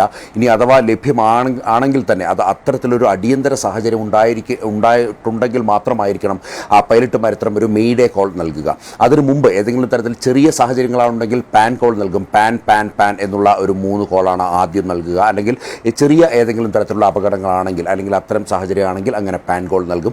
അല്ലാത്ത പക്ഷം മെയ്ഡേ കോളാണ് നൽകുന്നത്. ഈ കേസിൽ ഇപ്പോൾ മെയ്ഡേ കോളാണ് നൽകിയിട്ടുള്ളത് എന്നുള്ളതാണ് ATCയിൽ നിന്നും ലഭ്യമാകുന്ന വിവരങ്ങൾ. ആ മെയ്ഡേ കോളിന് കാരണമായിട്ട് വ്യക്തമാക്കുന്നത് ആ എയർക്രാഫ്റ്റിന് ആവശ്യത്തിന് ത്രസ്റ്റ് ഇല്ല, അല്ലെങ്കിൽ പവറില്ല, അതിന് ഉയർന്നു പൊങ്ങാൻ കഴിയാത്ത ഒരു സാഹചര്യമായിരുന്നു എന്നുള്ളതാണ്. സ്വാഭാവികമായും ഇതിൽ ആദ്യം നമ്മൾ സംശയിക്കേണ്ടിയിരിക്കുന്നത് പലതരത്തിൽ ഒരു ഇൻവെസ്റ്റിഗേഷൻ ആകുമ്പോൾ, ഒരു എയർക്രാഫ്റ്റിലൊരു ഇത്തരം ഒരു ആക്സിഡൻറ്റ് ഉണ്ടാകുമ്പോൾ ഇതിൻ്റെ ഇൻവെസ്റ്റിഗേഷൻ ഘട്ടത്തിലേക്ക് ഡയറക്ടർ ജനറൽ ഓഫ് സിവിൽ ഏവിയേഷൻ്റെ എയർക്രാഫ്റ്റ് ഇൻവെസ്റ്റിഗേഷൻ ടീമുണ്ട്. ആ ടീം ഇതിനോടകം തന്നെ ഈ ഇൻവെസ്റ്റിഗേഷനിലേക്ക് കടന്നു കഴിഞ്ഞിരിക്കുന്നു. അവരുടെ പ്രാഥമിക പരിഗണന ഈ ബ്ലാക്ക് ബോക്സ് കണ്ടെത്തുക എന്നുള്ളതാണ്. നമ്മുടെ എയർക്രാഫ്റ്റിൻ്റെ ടെയിൽ പോർഷനിലെ റഡർ എന്ന് പറയുന്ന അല്ലെങ്കിൽ മുകളിലേക്ക് ഉയർന്നു നിൽക്കുന്ന ആ പോർഷനിലാണ് ഈ ബ്ലാക്ക് ബോക്സ്, ഓറഞ്ച് നിറത്തിലുള്ള ബ്ലാക്ക് ബോക്സ് സൂക്ഷിക്കുക. ഈ ബ്ലാക്ക് ബോക്സിൽ ഈ 2 പൈലറ്റുമാർ തമ്മിൽ, ഈ എയർക്രാഫ്റ്റിൻ്റെ കമാൻഡറും അതേപോലെ തന്നെ ഫസ്റ്റ് ഓഫീസറും തമ്മിൽ നടത്തിയ സംഭാഷണങ്ങൾ, അത് കൃത്യമായി ആ കോക്പിറ്റിൽ ഉണ്ടാകുന്ന സംഭാഷണങ്ങൾ അതിൽ റെക്കോർഡഡ് ആയിരിക്കും. ആ സംഭാഷണങ്ങളിൽ വ്യക്തമാകും എന്താണ് ഈ എൻജിൻ ഫെയിലിയർ, അല്ലെങ്കിൽ പ്രാഥമികമായി ഏറ്റവും അവസാനമായി എന്തായിരുന്നു അവിടെ നടന്നത്, അല്ലെങ്കിൽ ആ സന്ദേശം അല്ലെങ്കിൽ അവർ തമ്മിൽ നടത്തിയ സംഭാഷണങ്ങൾ എന്തായിരുന്നു എന്നുള്ളത് വ്യക്തമാകും. ഇല്ലെങ്കിൽ അന്വേഷണത്തിലേക്ക് വരുമ്പോൾ പലതരത്തിലുള്ള സാഹചര്യങ്ങൾ നേരത്തെ സൂചിപ്പിച്ച പോലെ പരിശോധിക്കേണ്ടിയിരിക്കുന്നു. അട്ടിമറി സാധ്യത തള്ളിക്കളയാൻ കഴിയില്ല. താഴെ നിന്നും ഈ ഒരു ഹൈറ്റിലേക്ക് ഉയർന്നു പൊങ്ങുന്ന എയർക്രാഫ്റ്റിലേക്ക് ആർക്കെങ്കിലും വെടിവെക്കാൻ കഴിയാം, അല്ലെങ്കിൽ അത്തരം ഒരു സാഹചര്യമുണ്ട്, അത് തള്ളിക്കളയാൻ കഴിയില്ല. ഇനി ഏതെങ്കിലും തരത്തിലുള്ള ഇൻസ്ട്രുമെൻറ്റ് ഫെയിലിയർ അല്ലെങ്കിൽ എഞ്ചിൻ ഫെയിലിയർ, ഇത്തരം പല സാധ്യതകളുണ്ട്. ഏതായാലും ആ വിമാനം ഉയർന്നു പൊങ്ങിയതിന് ശേഷമാണ്, അല്ലെങ്കിൽ ഉയർന്നു പൊങ്ങിയ ഏതാനും സെക്കൻഡുകൾക്ക് ശേഷമാണ് സംഭവിച്ചത്. ഒരു വിമാനം ഉയർന്നു പൊങ്ങുന്നതിന് മുമ്പ് ഇതിന് മുമ്പായി പല പ്രൊസീജിയറുകളുണ്ട് എന്നുള്ളതാണ് യാഥാർത്ഥ്യം. അതായത് ആ എയർക്രാഫ്റ്റിൻ്റെ അല്ലെങ്കിൽ ആ കമ്പനിയുടെ എഞ്ചിനീയറിംഗ് ടീം അത് കൃത്യമായി തന്നെ ഇതിൻ്റെ നേരത്തെ സൂചിപ്പിച്ച പോലെ തന്നെ ഓരോ ഭാഗങ്ങളും പരിശോധിച്ച് അത് സർട്ടിഫൈ ചെയ്ത് നൽകും. ഇതിനെല്ലാം പുറമെ പൈലറ്റിൻ്റേതായിട്ടുള്ള ഒരു പ്രൊസീജിയറുണ്ട്. 360 എന്നാണ് അത് പറയുന്നത്. അതായത് ഒരു എയർക്രാഫ്റ്റിൻ്റെ ഒരു കോണിൽ നിന്നും സഞ്ചരിച്ച് മറ്റേ കോൺ വരെ പ്രാഥമികമായി അല്ലെങ്കിൽ ഒന്ന് ഓടിച്ചിട്ട് ഏറ്റവും ഒടുവിലായി നടത്തുന്ന ഒരു പരിശോധനയാണ്. ഏതായാലും ആ പരിശോധനയിൽ പോലും ഏതെങ്കിലും തരത്തിലുള്ള പ്രശ്നങ്ങൾ പൈലറ്റുമാരുടെ ശ്രദ്ധയിൽപ്പെട്ടാൽ പോലും അത് കൃത്യമായി അത് റെക്ടിഫൈ ചെയ്യാതെ അത് പരിഹരിക്കാതെ അതിന് പ്രശ്നങ്ങൾ പരിഹാരം കാണാതെ എയർക്രാഫ്റ്റിന് മുന്നോട്ട് പോകാൻ കഴിയില്ല. ATC അതിന് അനുമതി നൽകിയില്ല എന്നുള്ളതാണ്. ഇതിപ്പോൾ ആ പരിശോധനകളൊക്കെ തന്നെ കഴിഞ്ഞ് അതിനുശേഷം അവിടെ നിന്നും ടാക്സി ചെയ്ത് റൺവേയിലെത്തി പറന്നുയർന്നതിന് ശേഷമാണ് ഇത്തരം ഒരു സംഭവം ഉണ്ടാകുന്നത്. ഇനി റൺവേയിലേക്ക് കടക്കുന്ന ഒരു ഘട്ടത്തിൽ അതിനു മുമ്പ് ഒരിക്കൽ കൂടി ഈ പവർ ടെസ്റ്റ് ചെയ്യുന്ന ഒരു നമ്മൾ എയർക്രാഫ്റ്റിൽ സഞ്ചരിക്കുമ്പോൾ പലപ്പോഴും നമ്മൾ കാണാറുണ്ട് ടേക്ക് ഓഫിന് കുറച്ചു മുമ്പ് എയർക്രാഫ്റ്റിന് കൂടുതലായ ഒരു വൈബ്രേഷൻ ഉണ്ടാകുന്നത്. അതായത് ഫുൾ ത്രസ്റ്റ് അതിൻ്റെ ഒരു ഫുൾ പവർ അപ്ലൈ ചെയ്ത് ഇതൊന്ന് അവസാനഘട്ട ഒരു ടെസ്റ്റിംഗ് ആണ്. അതിനു മുമ്പേ തന്നെ ടാക്സി ചെയ്ത് റൺവേയിലേക്ക് നീങ്ങുമ്പോൾ തന്നെ നേരത്തെ പറഞ്ഞ പോലെ തന്നെ ഫ്ലാപ്പ് ചെക്ക് ചെയ്യും. അതേപോലെ തന്നെ എലിവേറ്റർ ഇത് തിരിയുന്നത് അങ്ങോട്ടും ഇങ്ങോട്ടും തിരിച്ചു നോക്കും. ആ സമയം നമ്മൾ വിൻഡോയിൽ കൂടെ നമുക്ക് ഈ വിങ്സിൽ കാണാൻ കഴിയും എയർക്രാഫ്റ്റിൻ്റെ പല ഭാഗങ്ങളിലും ഈ ടാക്സി ചെയ്യുന്ന, അതായത് ഈ ബേയിൽ നിന്നും റൺവേയിലേക്ക് പോകുന്ന ആ ഒരു സമയത്ത് ഇതെല്ലാം പരിശോധിക്കുന്ന ഒരു പ്രൊസീജിയറുണ്ട്. അപ്പോൾ ഇതെല്ലാം പരിശോധിച്ച് ഏറ്റവും അവസാനം റൺവേയിലേക്ക് എത്തുന്നതിന് മുമ്പേ ഈ എയർക്രാഫ്റ്റിൻ്റെ ത്രസ്റ്റ് പൂർണ്ണമായും ഒരിക്കൽ കൂടി ഫുൾ ബ്രേക്ക് അപ്ലൈ ചെയ്ത് ഇതിൻ്റെ ത്രസ്റ്റ് പരിശോധിക്കും.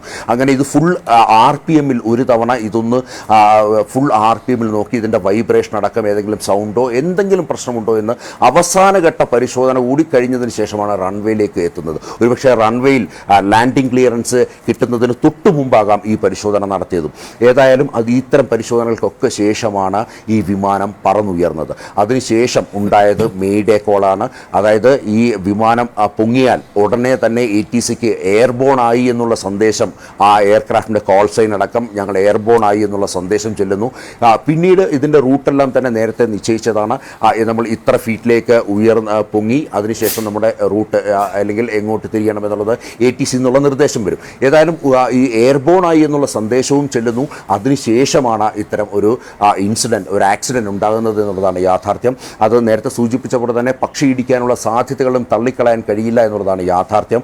പക്ഷി ഇടിച്ചാൽ ഈ പറയുന്ന എൻജിൻ ഫെയിലിയർ ഉണ്ടാകും. അത് ചിലപ്പോൾ ഒരു എൻജിൻ ഫെയിലിയർ ആയാൽ സ്വാഭാവികമായും പെട്ടെന്ന് അത് അടുത്ത എൻജിനെ കൂടി ബാധിക്കാനുള്ള സാധ്യതകളുണ്ട്. ഇപ്പോൾ എൻജിൻ ഫയർ ഉണ്ടായാൽ ആ എൻജിനകത്ത് തന്നെ തീ പിടിച്ച് അത് മുഴുവൻ കത്തിച്ച് നശിക്കാനുള്ള സാധ്യതയുണ്ട്. ഏതായാലും ഈ കേസിൽ അങ്ങനെയല്ല ഉണ്ടായത്. നമുക്ക് കാണാം അത് ഇടിച്ചാണ് കത്തിയത്, കത്തിയിട്ടല്ല താഴേക്ക് വന്ന് പതിക്കുന്നത്. ഈ എയർക്രാഫ്റ്റ് പറന്നുയരുന്നു. ഏതാണ്ട് 625 അടിയാകും.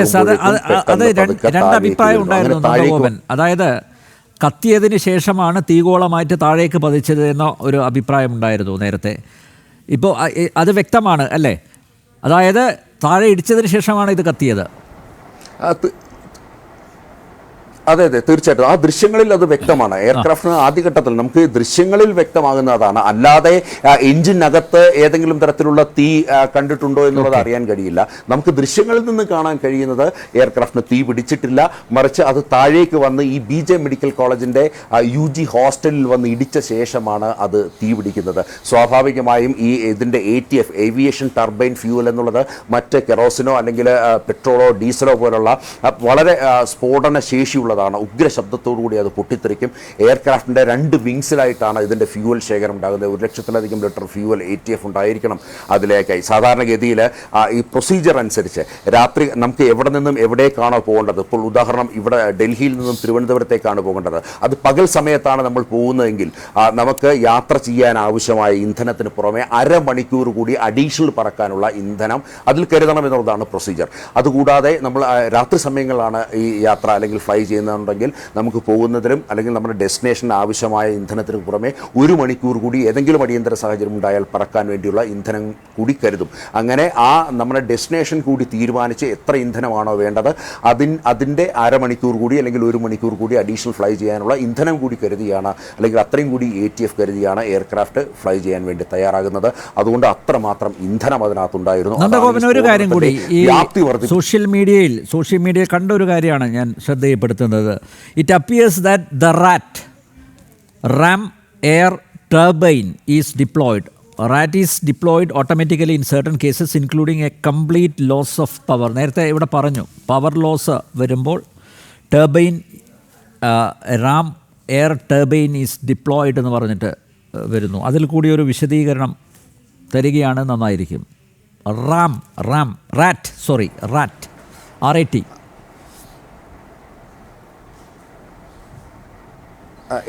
എനിക്ക് അത് ഇപ്പോഴും യഥാർത്ഥത്തിൽ എനിക്കതിൽ ചെറിയ വ്യക്തത കുറവുണ്ട്. ഏതായാലും ഈ പവർ ഫെയിലിയർ, അതായത് ഓക്സിലറി പവർ യൂണിറ്റ് APU എന്നുള്ള ഓക്സിലറി പവർ യൂണിറ്റിൽ നിന്നുമാണ് ഇതിനു വേണ്ടുന്ന വൈദ്യുതിയും മറ്റും അല്ലെങ്കിൽ അതുമായി ജനറേറ്റ് ചെയ്യുന്നത്. ഈ APUവിൽ ഏതെങ്കിലും തരത്തിലുള്ള തടസ്സങ്ങൾ ഉണ്ടായിരുന്നെങ്കിൽ സ്വാഭാവികമായും ഇലക്ട്രിക്കൽ എക്യുപ്മെൻറ്റ്സ് ഒക്കെ തന്നെ ഫെയിലിയർ ആകുകയും അതിൻ്റെ എക്സ്ട്രാ ബാറ്ററിയിൽ നിന്നായിരിക്കണം സ്വാഭാവികമായും പവറൊക്കെ വരേണ്ടിയിരുന്നത്. ഇതിലിപ്പോൾ ഈ നേരത്തെ സൂചിപ്പിച്ചപ്പോൾ നമുക്ക് പ്രഥമ ദൃഷ്ടിയാൽ ഇതിനെ തീപിടിച്ച് ഇത് താഴേക്ക് വന്നു എന്ന് കരുതാൻ കഴിയില്ല. അതേസമയം ഏതെങ്കിലും തരത്തിലുള്ള അട്ടിമറി സാധ്യതകളെ നമുക്ക് തള്ളിക്കളയാൻ കഴിയില്ല എന്നുള്ളതാണ് യാഥാർത്ഥ്യം. ഏതായാലും ഇതിൻ്റെ ആക്സിഡൻറ്റ് ഇൻവെസ്റ്റിഗേഷൻ ടീം ഈ സ്ഥലത്ത് ഇപ്പോഴും ഇതുമായി ബന്ധപ്പെട്ട തെളിവുകൾ ശേഖരിക്കുകയാണ്. പ്രധാനമായും ഈ ബ്ലാക്ക് ബോക്സ് തന്നെയാണ് അവർ കണ്ടെത്താൻ ശ്രമിക്കുന്നത്. ആ ബ്ലാക്ക് ബോക്സിൽ ഉണ്ടാകാം എന്താണ് ഇതിന് പിന്നിലുള്ള നിഗൂഢത എന്നുള്ളതാണ്. അതിനൊക്കെ അപ്പുറത്തേക്ക് പിന്നീട് ശാസ്ത്രീയമായ അന്വേഷണങ്ങൾ പലതും നടക്കേണ്ടിയിരിക്കുന്നു. സ്വതന്ത്ര ഭാരതത്തിൻ്റെ ചരിത്രത്തിൽ ഞാൻ മനസ്സിലാക്കുന്നത് ഇത് രണ്ടാമത്തെ ഏറ്റവും വലിയ വിമാനാപകടമാണെന്നുള്ളതാണ്. 96 ഹരിയാനയിൽ സൗദി എയർലൈൻസിൻ്റെയും അതേപോലെ തന്നെ കസാക്കിസ്ഥാൻ എയർലൈൻസിൻ്റെ ഒരു വിമാനം ഒരു മിഡ് എയർ കൊലീഷൻ ഉണ്ടായിട്ടുണ്ട്. അതിനുശേഷം ഉണ്ടാകുന്ന ഏറ്റവും വലിയൊരു അപകടം 241 പേർ മരിക്കാനിടയായ ഒരു വലിയ അപകടമാണ് ഇപ്പോൾ ഉണ്ടായിരിക്കുന്നത്. സ്വാഭാവികമായും വലിയ അന്വേഷണങ്ങളിലേക്ക് പലതരത്തിലുള്ള പല ഡിപ്പാർട്ട്മെൻറ്റ് അന്വേഷണങ്ങളിലേക്ക് കടക്കേണ്ടിയിരിക്കുന്നു. ഓക്കെ, ഡോക്ടർ ജയചന്ദ്രൻ ഡോക്ടർ കേൾക്കാമോ? യെസ്, അഹമ്മദാബാദിലാണ് ഇപ്പോൾ ഇരിക്കുന്നത്. അവിടുത്തെ അവസ്ഥ എന്താണ്? ഈ പ്രദേശമൊക്കെ താങ്കൾക്ക് സുപരിചിതമായിരിക്കും അല്ലേ? മാത്രമല്ല ഡോക്ടർമാർ അവരുടെ മെൻസ് ഹോസ്റ്റൽ അവിടെയാണ് ഇത് പതിച്ചത്. അതുകൊണ്ട് അവിടെയും കാഷ്വാലിറ്റി ഉണ്ടായിട്ടുണ്ട്. അഹമ്മദാബാദിലുള്ള അവസ്ഥ എന്താണ്? ഗ്രൗണ്ട് റിപ്പോർട്ട് താങ്കൾക്ക് നൽകാൻ പറ്റുന്നത്? ഇപ്പോ ഞാൻ ഇതുവരെ കേട്ടുകൊണ്ടിരുന്നില്ലെങ്കിൽ നമ്മളെല്ലാം അതിന്റെ വൈജ്ഞാനിക വിഭാഗത്തിന്റെ വൃത്തികളെ കുറിച്ചിട്ടാണ്. പക്ഷെ ഇപ്പോ ഞാൻ ഇതിന്റെ ഗ്രൗണ്ട് റിയാലിറ്റിയിൽ നിന്ന് നോക്കുമ്പോൾ വളരെയധികം ദുഃഖം തോന്നുന്നു. യാത്ര ചെയ്യുകയും എന്റെ സുഹൃത്തുക്കളും വേണ്ടപ്പെട്ടവരും ഒക്കെ പ്രവർത്തിക്കുന്ന ഒരു മേഖലയാണ് ഈ മേഘാണി നഗർ എന്ന് പറയുന്നത്. ഗുജറാത്തിലെ വളരെ ആക്റ്റീവായിട്ടുള്ള അല്ലെങ്കിൽ വളരെ പ്രസിദ്ധമായിട്ടുള്ള ഒരു ഏരിയയാണ്. അവിടെ ഒരു ദിവസം വന്നു പോകുന്ന ആൾക്കാരുടെ കണക്കെന്ന് പറഞ്ഞാൽ നമുക്ക് അങ്ങനെ പ്രത്യേകിച്ച് രേഖപ്പെടുത്താൻ പറ്റുമെന്ന് തോന്നുന്നില്ല. നിരവധി ആൾക്കാരാണ് അവിടെ വന്നും പോയിക്കൊണ്ടിരിക്കുന്നത്. ഇത്രയും ജനനിബിഡമായിരിക്കുന്ന പ്രദേശത്ത് ഇങ്ങനൊരു ആക്സിഡന്റ് ഉണ്ടാകുന്നു എന്ന് പറയുന്നത് തന്നെ വളരെ ദുഃഖകരമായിട്ടുള്ള സംഭവമാണ്. എന്റെ സുഹൃത്തുക്കളെ പലവരെയും ഞാൻ അതിന് വേണ്ടിയിട്ട് വിളിച്ചിട്ടുണ്ടായിരുന്നു. പലരോടും ഞാൻ ഈ വിഷയം സംസാരിക്കുന്നുണ്ടായിരുന്നു. അവിടുന്ന് കിട്ടുന്ന ഇൻഫർമേഷൻസ് ഒക്കെ വളരെ സങ്കടകരമാണ്. കാരണം വളരെ തിക്കിൽ പോപ്പുലേറ്റഡ് ആയിട്ടിരിക്കുന്ന പ്രദേശത്ത് ഈ വിമാനം വന്ന് പതിച്ചു കഴിഞ്ഞപ്പോൾ പ്രത്യേകിച്ചും കോളേജിന്റെയും ഹോസ്റ്റലിന്റെയും അതുപോലെ തന്നെ മെസ്സിന്റെയും ഏരിയകളിലാണ് ഇത് വന്ന് പതിച്ചിരിക്കുന്നത്. അപ്പൊ അതുകൊണ്ട് അവിടെ വലിയ ഹ്യൂമൻ ലോസ് ഉണ്ടായിട്ടുണ്ട്. പ്രത്യേകിച്ച് വിമാനത്തിന്റെ ഉള്ളിൽ എത്രത്തോളം നമുക്ക് നഷ്ടം ഉണ്ടായിട്ടുണ്ട് അത്രയും തന്നെ നഷ്ടം ചുറ്റുപാടുകളിൽ ഉണ്ടാകാനുള്ള സാധ്യതയാണ്. ആ കാഷ്വാലിറ്റീസ് പതുക്കെ മാത്രമേ നമുക്ക് തിരിച്ചറിയാൻ പറ്റുള്ളൂ. എന്തായാലും വിമാനത്തിൽ നിന്ന് ഒരാളെ രക്ഷപ്പെട്ടു എന്നുള്ള വിവരമാണ് നമുക്കിപ്പോ കിട്ടിക്കൊണ്ടിരിക്കുന്നത്. ബാക്കി എല്ലാവരും ഈ തീഗോളത്തിന്റെ ഉള്ളിൽ അല്ലെങ്കിൽ ഈ അഗ്നിയുടെ ഉള്ളിൽ ഹോമിക്കപ്പെടുന്നു. പ്രത്യേകിച്ചും പലവരും അതിൽ യാത്ര ചെയ്തതിൽ 2-3 ആൾക്കാർ എന്റെ സുഹൃത്തുക്കളുണ്ട്. ഇവിടെ എല്ലാ വർഷവും ഗുജറാത്തിൽ വന്ന് UK മടങ്ങി പോകുന്ന 2-3 സുഹൃത്തുക്കൾ ഉണ്ടായിരുന്നു. അവരെ വിളിച്ചു, അവരുടെയൊക്കെ ഒരു ഇൻഫർമേഷൻസ് കിട്ടുന്നില്ല. വളരെ ദുഃഖകരമായിട്ടുള്ള ഒരു അനുഭവമാണ് അവരുടെ ബന്ധുക്കളിൽ നിന്ന് കുടുംബങ്ങളിൽ നിന്ന് എനിക്ക് കേൾക്കാൻ കഴിഞ്ഞത്. പക്ഷെ ഒരു വലിയ പ്രത്യേകതയുള്ളത് നമുക്കിതിന്റെ ശാസ്ത്രവശം വിദഗ്ധർക്ക് മാത്രം അറിയുള്ളൂ എങ്കിലും ഈ വിമാനം പൊന്തിക്കഴിഞ്ഞതിന് ശേഷം ടേക്ക് ഓഫ് ചെയ്ത് കഴിഞ്ഞതിന് ശേഷം ഒരു പർട്ടിക്കുലർ ഇൻക്ലിനേഷനിൽ അത് പോയിക്കൊണ്ടിരുന്നിട്ട് വളരെ പെട്ടെന്ന് തന്നെ അത് 422 460 അടി താഴത്തോട്ട് വരികയും അതിന്റെ ടെയിൽ എൻഡാണ് ഈ പറയുന്ന ഹോസ്റ്റലിലും മെസ് ഹോളിലും വന്ന് ഇടിച്ചിരിക്കുന്നത്. ആ മെസ് ഹോളിൽ ഇടിച്ചതിന് ശേഷം ഒരുമിച്ചൊരു തീഗോളമായിട്ട് അത് ഉണ്ടാവുകയും ഇപ്പൊ അവിടെ നിങ്ങൾ ചെന്ന് കഴിഞ്ഞാൽ നിങ്ങൾക്ക് വളരെ വ്യക്തമായിട്ട് മനസ്സിലാവും. അതിന് ചുറ്റുപാടും കാണുന്ന പല പ്രദേശത്തെയും അവിടെയുള്ള കെട്ടിടങ്ങളൊക്കെ കത്തി അമർന്നിരിക്കുന്ന പോലെയാണ്, ഇങ്ങനെ കരിഞ്ഞിരിക്കുന്ന പോലെയാണ്. അപ്പൊ എന്തൊരു വലിയ തീഗോളമാണ് അല്ലെങ്കിൽ ചൂടാണ് അതിൽ നിന്ന് ഉണ്ടായിരിക്കുന്നത് എന്നുള്ളത് അവിടെ വന്നാൽ നമുക്ക് അവിടുത്തെ പ്രദേശം സന്ദർശിക്കുന്നവർക്ക് കാണാം. എന്തായാലും വളരെ ദുഃഖകരമായിട്ടുള്ള അനുഭവമാണ്. ഇനിയും നമുക്ക് മണിക്കൂറുകൾ മുന്നോട്ട് ചെല്ലും തോറുമാണ് എത്രത്തോളം കാഷ്വാലിറ്റീസ് അവിടെ ഉണ്ടായിട്ടുണ്ട് എന്നുള്ളത് നമുക്ക് മനസ്സിലാക്കാനുള്ള സാധ്യതയുള്ളൂ. ഇനി എന്തായാലും ഞങ്ങൾ വെയിറ്റ് ചെയ്യാണ്. എന്റെ പല സുഹൃത്തുക്കളെയും ഞാൻ വിളിച്ചു നോക്കി, പലരുമായി ഞാൻ ബന്ധപ്പെടാൻ നോക്കി. ചിലവരൊക്കെ വിളിക്കുന്നുണ്ട്, ചിലവരുടെ ഫോൺ അറ്റൻഡ് ചെയ്യുന്നില്ല. എന്റെ സുഹൃത്തുക്കളായിട്ടുള്ള ഡോക്ടേഴ്സ് ഉണ്ട്, എന്നെ കാണാൻ വരുന്ന പരിചയമുള്ള വിദ്യാർത്ഥികളുണ്ട്, ഒരുമിച്ച് പ്രവർത്തിച്ചു കൊണ്ടിരുന്ന വ്യക്തികളുണ്ട്, നഴ്സിംഗ് ഇൻസ്റ്റിറ്റ്യൂട്ടിൽ പ്രവർത്തിക്കുന്നവരുണ്ട്. അതുകൂടാതെ തന്നെ അതിന്റെ ഒരു പ്രത്യേകതയുണ്ട്, അവിടെ ഒരു മെഡിക്കൽ കോളേജ് മാത്രമല്ല, ഗുജറാത്തിന്റെ എല്ലാ മെഡിക്കൽ കൗൺസിലുകളും പ്രവർത്തിക്കുന്ന ഒരു സ്ഥലമാണ്. ചുരുക്കി പറഞ്ഞു കഴിഞ്ഞാൽ എൻറ്റയർ ഗുജറാത്തിന്റെ അല്ലെങ്കിൽ എൻറ്റയർ അഹമ്മദാബാദിന്റെ ഒരു മെഡിക്കൽ ക്യാപിറ്റൽ എന്ന് പറയുന്ന സ്ഥലത്താണ് ഇത് സംഭവിച്ചിരിക്കുന്നത്. എന്തായാലും ഒരു ഗുണമുണ്ട്, ഇഞ്ചുറി പറ്റിയിട്ട് ആരെങ്കിലും സിവിൽ ഹോസ്പിറ്റലിൽ എത്തിയിട്ടുണ്ടെങ്കിൽ ആ സിവിൽ ഹോസ്പിറ്റലിന് വൺ ഓഫ് ദ ബിഗസ്റ്റ് ഒരു സ്റ്റാൻഡേർഡ് ഹോസ്പിറ്റലാണത്. വളരെ വിശാലമായിട്ടുള്ള സ്ഥലം, വളരെ വിദഗ്ധമായിട്ടുള്ള വൈദ്യ പരിചരണം കിട്ടുന്ന ഒരു സ്ഥലമാണ്. ആ സ്ഥലത്താണ് ഇത് സംഭവിച്ചിരിക്കുന്നത് എന്നുള്ളത് പറയുമ്പോൾ ഒരു ചികിത്സകൻ എന്നുള്ള നിലയിൽ എനിക്ക് വളരെ ദുഃഖമുണ്ട്. ആഭ്യന്തരമന്ത്രി അമിത്ഷാ സ്ഥലം സന്ദർശിക്കുന്നുണ്ട്. മരണപ്പെട്ടവരുടെ കുടുംബങ്ങൾക്ക് 1 കോടി രൂപ വീതം ടാറ്റ പ്രഖ്യാപിച്ചിട്ടുണ്ട്. വിശ്വാസ് എന്ന ചെറുപ്പക്കാരൻ അവിശ്വസനീയമായി രക്ഷപ്പെട്ട കഥ നാം ഇപ്പോൾ കേട്ടു. ഡോക്ടർ നുസ്രത് ജഹാൻ, അട്ടിമറി സാധ്യത തള്ളിക്കളയാനാവില്ല എന്ന് പറയുന്നത്. നോക്കൂ, നമുക്കറിയാം കഴിഞ്ഞ ഒരു 2 ആഴ്ചക്കിടയിൽ 2 കപ്പൽ അപകടങ്ങൾക്കാണ് നാം സാക്ഷ്യം വഹിച്ചത് കേരള തീരത്ത്. ഇപ്പോൾ നോക്കൂ, ഒരു വിമാന ദുരന്തം കൂടി നടന്നിരിക്കുന്നു. ടാറ്റയ്ക്കെതിരെ വലിയ പ്രക്ഷോഭവുമായിട്ട് പല കോണുകളിൽ നിന്നും ചിലരൊക്കെ രംഗത്ത് എത്തിയിട്ടുണ്ട്. ടാറ്റയ്ക്ക് എതിരെ ടാറ്റയാണ് ഓൺ ചെയ്യുന്നത് എയർ ഇന്ത്യ വിമാനങ്ങൾ. അപ്പോൾ സ്വാഭാവികമായി അട്ടിമറി നമുക്ക് പ്രതീക്ഷിക്കാം. ആ സാധ്യത തള്ളിക്കളയാൻ ആവില്ല. നേരത്തെ ശ്രീ രഘുനാഥ് ചൂണ്ടിക്കാണിച്ചതുപോലെ മെയിൻ്റനൻസ് സ്റ്റാഫിൽ ഒരാൾ വിചാരിച്ചാൽ മതി, മെയിൻ്റനൻസ് സ്റ്റാഫിൽ ഒരാൾ വിചാരിച്ചാൽ മതി പ്രശ്നങ്ങളുണ്ടാക്കാം. അതുകൊണ്ട് സമഗ്രമായ ഒരു അന്വേഷണം അത് നടത്തേണ്ടതല്ലേ, അതൊരു അനിവാര്യതയല്ലേ. എന്തായാലും എയർ ഇന്ത്യയുടെ MD-യും CEO-യും അത് പ്രഖ്യാപിച്ചിട്ടുണ്ട്. നാളെ തന്നെ ഉന്നതതല സംഘം അഹമ്മദാബാദിലെത്തും എന്നും അറിയിച്ചിട്ടുണ്ട്. ഡോക്ടർ നുസ്രത് ജഹാൻ.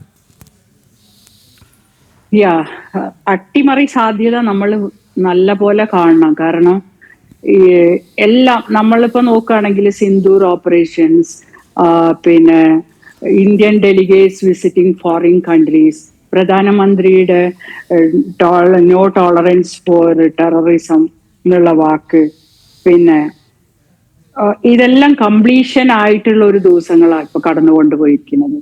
അപ്പൊ ഈ സമയത്ത് 53 നമ്മൾ മനസ്സിലാക്കേണ്ട കാര്യം, സെലക്ട് ചെയ്യണ എയർക്രാഫ്റ്റിന്റെ പാസഞ്ചേഴ്സ് ലിസ്റ്റ് നമ്മൾ പരിശോധിക്കണം. ആ പാസഞ്ചേഴ്സ് ലിസ്റ്റ് ഇത് നേരത്തെ തന്നെ ബുക്ക് ചെയ്യും. 53 ബ്രിട്ടീഷ് ആൾക്കാരാ. ഇതൊക്കെ ലോകത്തിന്റെ മുമ്പിൽ വലിയ നാണക്കേടായിട്ട് വരാനുള്ള ഒരു മുഖച്ഛായ തന്നെ ഭാരതത്തിന്റെ മാറ്റാനുള്ള ഒരു ചാൻസ് ആണ് കിട്ടുന്നത്.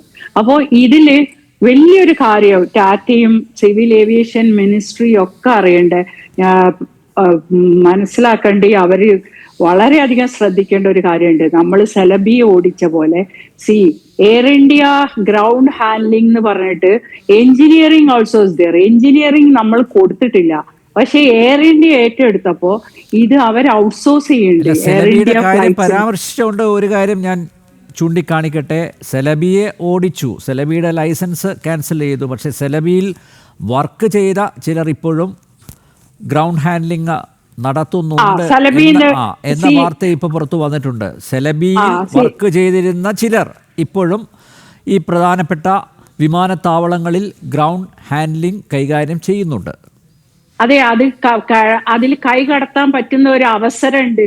അതാണ് സിവിൽ ഏവിയേഷൻ മിനിസ്ട്രിയും DGCയും മനസ്സിലാക്കേണ്ടത്. കാരണം ഇപ്പൊ ഈ Air India engineering, Air India Express മാത്രമാണ് ഗവൺമെന്റിന്റെ കയ്യിലുള്ളത്. Air India is gone for Tata. പിന്നെ ഗ്രൗണ്ട് ഹാൻഡ്ലിംഗ് മൊത്തം വീതിച്ച് പലരുടെ കയ്യിലാണ് കാലാകാലങ്ങളിലായിട്ട് ഇരിക്കുന്നത്. അതിലായിരുന്നു സെലബി. അപ്പൊ ഇതിൽ വിസ്താരക്ക് കൊടുത്തിട്ടുണ്ട്. ഇവിടെയൊക്കെ ഹാൻഡിൽ ചെയ്യണത് എഞ്ചിനീയറിംഗ് സെക്ഷൻ വിസ്താരയാണ്. വിസ്താര എന്ന് പറയുമ്പോൾ ദാറ്റ്സ് അനദർ പ്രൈവറ്റ് ആയിട്ട് തന്നെ വരിക. ഇപ്പൊ ഈ സെലബിന്ന് പോയ ആൾക്കാര് പലരും ഇതുപോലുള്ള സംഗതികൾ കയറിയിട്ടുണ്ട്. എക്സ്പീരിയൻസ് ടെക്നീഷ്യൻസിനൊക്കെ വളരെ കുറച്ച് ആൾക്കാരെ ഇന്ത്യയിലൊക്കെ ഉള്ളൂ. പിന്നെ ഈ എക്സ്പീരിയൻസ് എന്ന് പറയുന്നത് ഇവരൊക്കെ പറയുന്ന ഈ എക്സ്പീരിയൻസ് വലിയ എക്സ്പീരിയൻസ് ഒന്നുമല്ല. എയർ ഇന്ത്യന്റെയും ഇന്ത്യൻ എയർലൈൻസിന്റെയും ടെക്നീഷ്യന്മാരെ കണ്ടാല് ലോകത്തിൽ ഒരു ടെക്നീഷ്യൻകാരും നല്ലതല്ല. ഏത് എയർക്രാഫ്റ്റിന്റെ എമിറേറ്റ്സ് എയർലൈനൊക്കെ വന്ന് നിന്നിട്ട് അടുത്ത ദിവസം 2 ദിവസമൊക്കെ കാത്തിക്കേണ്ട ടെക്നിക്കൽ ഇഷ്യൂ ഉണ്ട്. ആ ഫ്ലൈറ്റിന് അവിടുന്ന് എഞ്ചിനീയറിംഗ് സെക്ഷന് ദുബായിന്ന് വരണം, അത് ടേക്ക് ഓഫ്. അങ്ങനെ ഒരു എഞ്ചിനീയർ വന്നിട്ട് ശരിയാവാത്ത കാര്യം ഇന്ത്യൻ എയർലൈൻസ് റൺ ചെയ്യണ കാലത്ത് ആ ഇന്ത്യൻ എയർലൈൻസിന്റെ ഒരു ടെക്നീഷ്യൻ പോയി കാണിച്ചു കൊടുത്തിട്ടുണ്ട്. ഇതാണ് ചെറിയൊരു കണക്ഷന്റെ ഒരു പ്രശ്നമേ ഉള്ളൂ. അത്രയ്ക്കും സ്മാർട്ടായിരുന്നു നമ്മുടെ ടെക്നീഷ്യൻസ് എന്ന് പറയാണ്ടിരിക്കാൻ വയ്യ ഈ അവസരത്തില്. അപ്പൊ ഇതെല്ലാം കൈമാറി നിൽക്കുമ്പോൾ ഇവിടെയൊക്കെ പ്രൈവറ്റ് കൈകടത്തലുണ്ട്. പിന്നെ no mistake in aviation industry എന്നാ നമ്മളത് ട്രിപ്പിൾ ചെക്ക് അത്രയും കാര്യങ്ങൾ ചെയ്യും. പിന്നെ ഇതില് വേറൊരു സംഗതി ഉണ്ട്, ലോഡ് ആൻഡ് ട്രിം. പണ്ടൊക്കെ ഏറ്റവും എക്സ്പീരിയൻസ് ആയിട്ടുള്ള ആൾക്കാരാണ് ട്രിമ്മിങ് ഒക്കെ ചെയ്യുക. ലോഡ് ഇത്ര ലോഡ് ഇപ്പൊ എത്ര പാസഞ്ചേഴ്സ് ഉണ്ട് അതില് എത്ര ടണ്ണ്. പിന്നെ ഈ 268 പാസഞ്ചേഴ്സ് ടോട്ടൽ ഉണ്ടാവണം ഈ ഡ്രീം ലൈനറിൽ. അപ്പൊ ഈ പാസഞ്ചേഴ്സിന്റെ ഒക്കെ ബാഗും എല്ലാം കൂടി എടുത്തു കഴിഞ്ഞാല് ഒരു 210 എയർക്രാഫ്റ്റ് അടക്കം വെയിറ്റ് ഉണ്ട് അത്. അപ്പൊ അതെങ്ങനെയാണ് ട്രിം ചെയ്തത്? ഒരു ബാഗേജിന്റെ സാധനം കൂടും. അതുകൊണ്ടാണ് ഈ അവസരത്തിൽ അത് ഞാൻ പറയാൻ ആഗ്രഹിക്കുന്നത്. ഞാൻ ഒരിക്കലും പോയിട്ട് ഓവർ വെയിറ്റ് ഇട്ടിട്ട് ആരെയും കെഞ്ചിയിട്ട് ഞാൻ വാങ്ങൂല. കാരണം എനിക്ക് പരിചയമുള്ളവരുണ്ട്, അടയ്ക്കാൻ പറ്റിയ അവിടെ കാണിക്കാൻ പറ്റിയ റെക്കോർഡിന് മാത്രമേ ബാഗേജ് കൊണ്ടുപോകും. പണ്ട് കാലങ്ങളിലൊക്കെ ഇങ്ങനെ 5 കിലോ 10 കിലോ പല രാഷ്ട്രീയക്കാരും പലരും വിളിച്ചു പറയുമ്പോൾ തള്ളിക്കൊടുക്കും. അപ്പൊ ഒരിക്കലും ബാഗേജ് നമ്മൾ ഒരിക്കലും സത്യസന്ധതയായിട്ട് ട്രാവൽ ചെയ്യണ ഒരാൾ ഒരിക്കലും എക്സസ് ബാഗേജ് ഒന്ന് വിട്ടേക്ക്, അത് അങ്ങനെയല്ലേ ഇങ്ങനെയല്ലേ പറയും. പക്ഷെ ഈ എയർക്രാഫ്റ്റിൽ അത് വരില്ല. കാരണം അത് വരാൻ സാധ്യത, കാരണം 2 പീസ് ബാഗേജ് അലൗ ചെയ്യുക.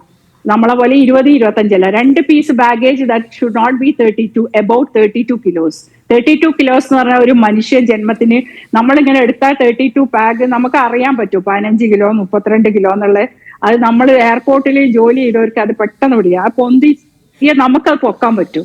അപ്പൊ ഒരു ഹ്യൂമണിനെ ബേസ് ചെയ്തിട്ട് നടുവൊന്നും പൊട്ടാതിരിക്കാൻ വേണ്ടിയിട്ടാണ് ഈ 32 kg ഒരു പീസ് ഉണ്ടായത്. അപ്പൊ ഈ ഒരു പീസ് മാത്രമേ വരുള്ളൂ. പക്ഷെ ഇത് ലോഡ് ചെയ്യുമ്പോൾ നോസിൽ കൊണ്ടുപോയോ വെയിലിൽ കൊണ്ടുപോയോ ഒക്കെ ഇടുന്ന അങ്ങനത്തെ ഒരു സിസ്റ്റത്തിലുണ്ട്. അപ്പൊ ഈ ലോഡ് ആൻഡ് ട്രിം ആരാ ചെയ്തതെന്ന് കണ്ടുപിടിക്കണം. പിന്നെ ഇതില് എന്താണ് വന്നത് എന്നുള്ളത് പല വിധത്തിൽ ചെക്ക് ചെയ്യേണ്ടതുണ്ട്. അപ്പൊ ഈ ലോഡ് ആൻഡ് ട്രിം ഒക്കെ സെൻട്രലൈസ്ഡ് ആയിപ്പോ ബാംഗ്ലൂര്, ഡൽഹി ഈ 2 സ്ഥലങ്ങളിലാണ് നടക്കുന്നത്. പണ്ടൊക്കെ അതേ സ്റ്റേഷനിൽ നമ്മൾ അത് ചെയ്തിട്ട് കറക്റ്റ് ചെയ്തേന്ന് പോണേ. എല്ലാം ഈ പ്രൈവറ്റ് ആൾക്കാർ വന്ന് ഈ ഗ്രൗണ്ട് ഹാൻഡ്ലിംഗ് വന്നത് തൊട്ടാണ് ഇങ്ങനത്തെ എല്ലാ പ്രശ്നങ്ങളും ഉണ്ടായത്. എയർ ഇന്ത്യ ആണെങ്കിൽ എയർ ഇന്ത്യക്കാരൻ, ഇത്തിഹാദ് ആണെങ്കിൽ ഇത്തിഹാദുകാരൻ, കിംഗ്ഫിഷർ ആണെങ്കിൽ കിംഗ്ഫിഷർ. ലോഡ് ആൻഡ് ട്രിം പഠിച്ച് അഡ്വാൻസും പിന്നെ സർട്ടിഫിക്കറ്റ് കിട്ടിയോ മാത്രമേ അത് ചെയ്യുള്ളൂ. കാരണം അത് ഭയങ്കര ഡേഞ്ചറസ് ഒരു ഏരിയ.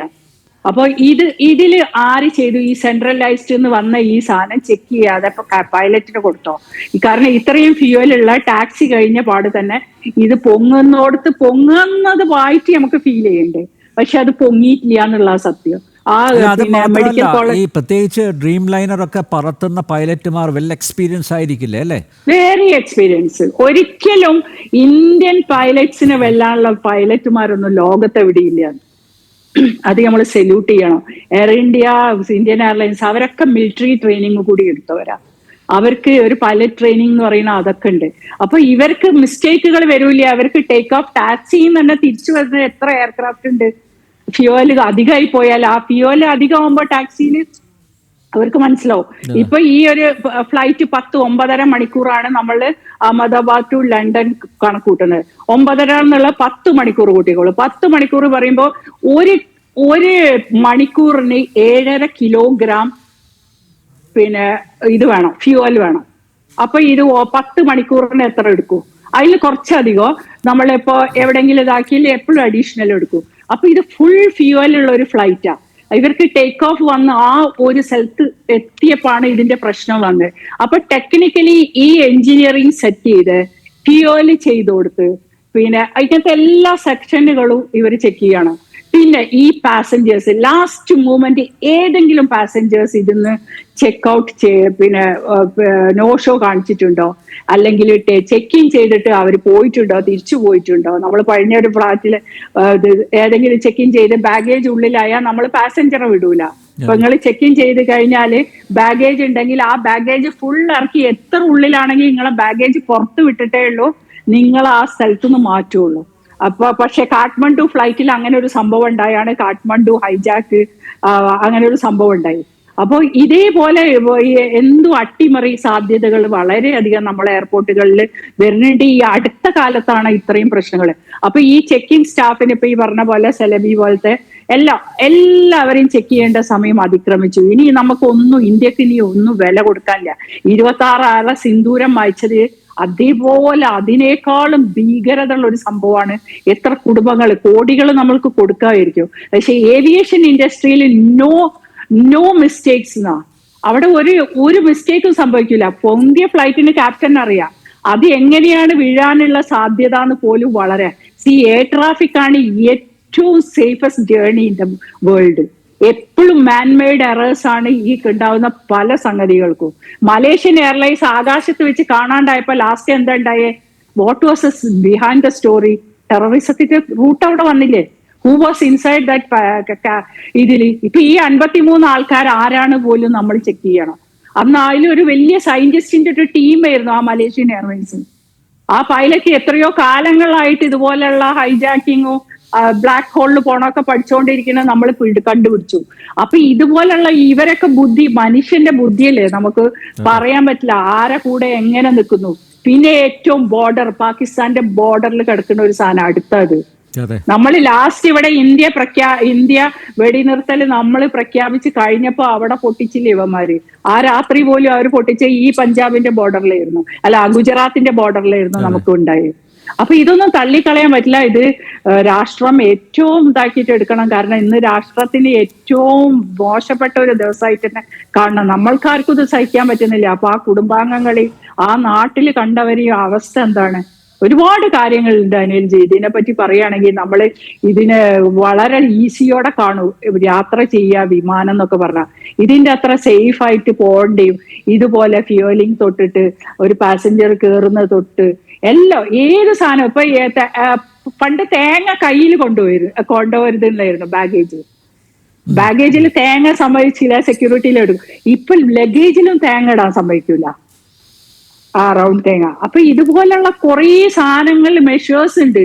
ഇതൊക്കെ കളഞ്ഞിട്ട് ഈ മെഷേഴ്സ് ഒന്നും നോക്കാതെ നടത്തണമെങ്കിൽ ഇതില് ഒരു ട്രെയിനിങ്ങും കിട്ടാത്ത ആൾക്കാരായിരിക്കണം ഈ ജോലി ചെയ്യണമെന്നുള്ളത് വളരെ ശക്തമായി തോന്നുന്നു. നമുക്കൊക്കെ തന്നെ എയർപോർട്ടുകളിൽ ചെല്ലുമ്പോൾ ഇതിന്റെ ഓരോ കാര്യങ്ങൾ അറിയുമ്പോൾ നമുക്കിത് അറിയുന്നോണ്ട് വല്ലാതെ പേടി തോന്നും ഈ കാര്യങ്ങള്. പിന്നെ ഇത് വീണത് കറക്റ്റ് പോയിന്റ് ഈ ഫ്ലൈറ്റ് പോയിട്ട് ഏറ്റവും വലിയ ഇപ്പൊ അവിടുത്തെ മെഡിക്കൽ കൗൺസിലും മെഡിക്കൽ കോളേജും ഏറ്റവും വലിയൊരു സ്ഥാനത്തേക്കാണ് ഇത് വന്ന് കുത്തി ഇറങ്ങിയത്. അതിന്റെ അപ്പുറത്തേക്ക് ആണെന്ന് ആദ്യം പറഞ്ഞു, പക്ഷെ ഇത് ഇറങ്ങിയത് ഇതിന്റെ മേലെയാണ്. അപ്പോ എല്ലാം കൊണ്ടും ഇതെല്ലാം പ്ലാൻ ചെയ്ത് ടെക്നോളജിയിലും നമുക്ക് എല്ലാം പ്ലാൻ ചെയ്ത് പോകാൻ പറ്റും. ഇപ്പൊ മിസ്റ്റേക്ക് ചെയ്യുന്നിടത്ത് ടെക്നോളജി അഡ്വാൻസ്ഡാ അല്ലെ? നമ്മള് നല്ല കാര്യങ്ങൾ ചെയ്യണ പോലെ അല്ലേ? കൂടുതൽ ശ്രദ്ധ പുലർത്തേണ്ടിയിരിക്കുന്നു എന്നുള്ളതാണ് അതിൻ്റെ ഒരു രത്നച്ചുരുക്കം.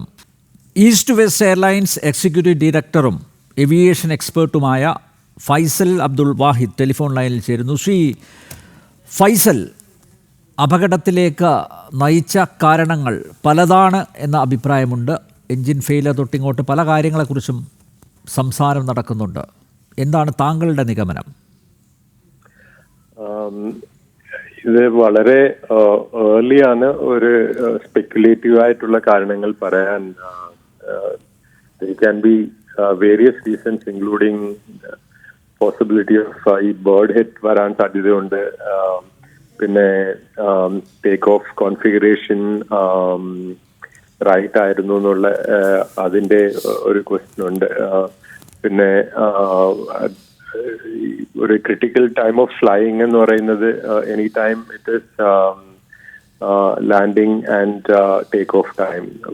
മെനി ആക്സിഡൻസ് ഏവിയേഷനിൽ വളരെയധികം ആക്സിഡൻസ് സാധാരണ അൺഫോർച്ചുനേറ്റ്ലി ഉണ്ടാകുന്നതും ഈ സമയത്തിലാണ്. ആക്ച്വലി either ടേക്ക് ഓഫ് ടൈമിലോ അല്ലെങ്കിൽ ലാൻഡിങ് ടൈമിലാണ് പല ആക്സിഡൻസും നടന്നിട്ടുള്ളത്.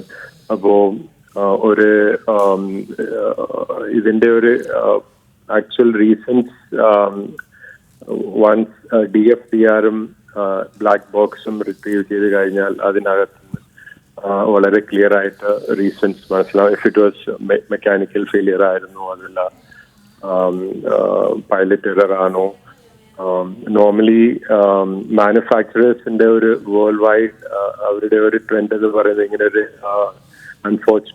മോസ്റ്റ് അൺഫോർച്ചുനേറ്റ് ഇൻസിഡന്റ് ആക്സിഡന്റ് വരുമ്പോഴത്തേക്ക് സാധാരണ ഒരു പൈലറ്റ് ഫെയിലിയർ ആണെന്ന് പറഞ്ഞ് അവരുടെ റെസ്പോൺസിബിലിറ്റിയിൽ നിന്ന് മാറാൻ നോക്കുന്ന ഒരു പ്രവണത ഉണ്ട്. അപ്പോ ഇത് വളരെ സ്പെക്കുലേറ്റീവ് ആണ്. എപ്പോഴെന്തെങ്കിലും ഒരു നിഗമനത്തിൽ എത്തുന്നത് ആക്ച്വലി. ശ്രീ ഫൈസൽ, പൊതുവേ ഈ ഡ്രീം ലൈനർ വിമാനങ്ങളെ കുറിച്ച് അങ്ങനെ പരാതി ഉണ്ടോ? നേരത്തെ 2004 ഇതേ ഫ്ലൈറ്റിൽ ചില സാങ്കേതിക പ്രശ്നങ്ങളൊക്കെ ഉണ്ടായിരുന്നു, അത് കണ്ടെത്തിയിരുന്നു എന്നൊക്കെ റിപ്പോർട്ടുകൾ പുറത്ത് വരുന്നുണ്ട്. പൊതുവിൽ എങ്ങനെയാണ് ഈ എയർ ഇന്ത്യയുടെ ഡ്രീം ലൈനർ ഫ്ലൈറ്റുകളെ കുറിച്ചുള്ള അഭിപ്രായം? ഈ particular aircraft 787-8 Dreamliner aircraft actually worldwide extremely very good safety standards ഉള്ള ഒരു എയർക്രാഫ്റ്റ് ആണ് ഇത് actually. More than 1000 aircraft already in operations ആണ്. നിയർലി 1500 എയർക്രാഫ്റ്റ് അണ്ടർ ഓർഡറിലാണ്, പ്രോസസ്സിലാണ്. This is known as a extremely safe aircraft actually.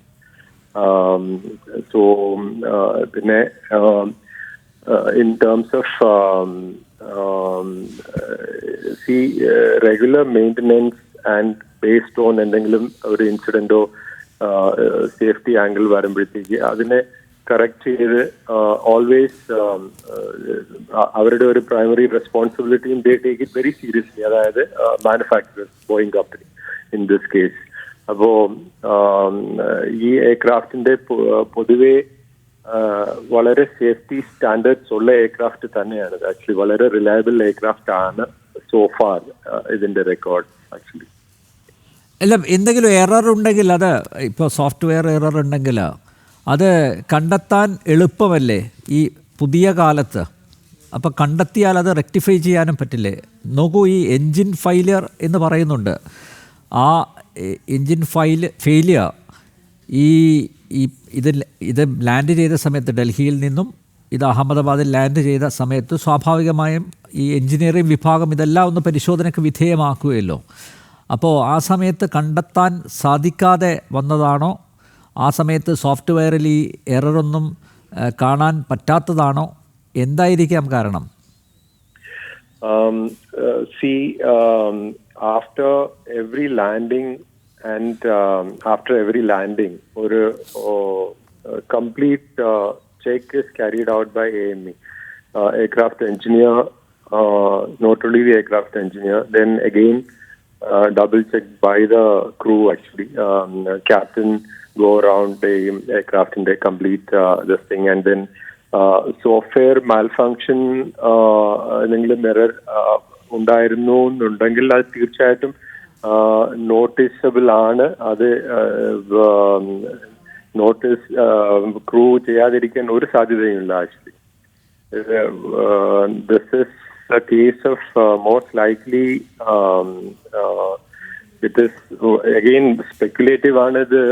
There is a possibility ഈ bird ഹിറ്റിന്റെയും വളരെ സാധ്യത ഉണ്ട് actually. Particularly Ahmedabad, even Bombay airport, Mumbai airport. ഈ സാധാരണഗതിയിൽ ഇത് വളരെ തിക്ലി പോപ്പുലേറ്റഡ് ആയിട്ടുള്ള ഏരിയാസ് ആയതുകൊണ്ട് അതിനടുത്ത് വരുന്ന ഈ ബേർഡ് ഹെഡ്സിന്റെ ഒരു വലിയ ഇഷ്യൂ, അതും ഒരു റീസൺ ആകാൻ സാധ്യത ഉണ്ട്. പിന്നെ ടേക്ക് ഓഫ് കോൺഫിഗറേഷൻ ശരിയായിരുന്നു. ബട്ട് അഗെയിൻ ഞാൻ വീണ്ടും പറയുന്നത് എക്സ്ട്രീംലി സ്പെക്കുലേറ്റീവ് ആണ് ഈ സമയത്ത് ഒരു കമന്റ് ചെയ്യാൻ. അത് ആക്ച്വലി എന്തായിരിക്കും കാരണം എന്നുള്ളത്. It can be so many other reasons actually. Faisal, ഒറ്റ കാര്യം കൂടി, you smell any possibility of sabotage?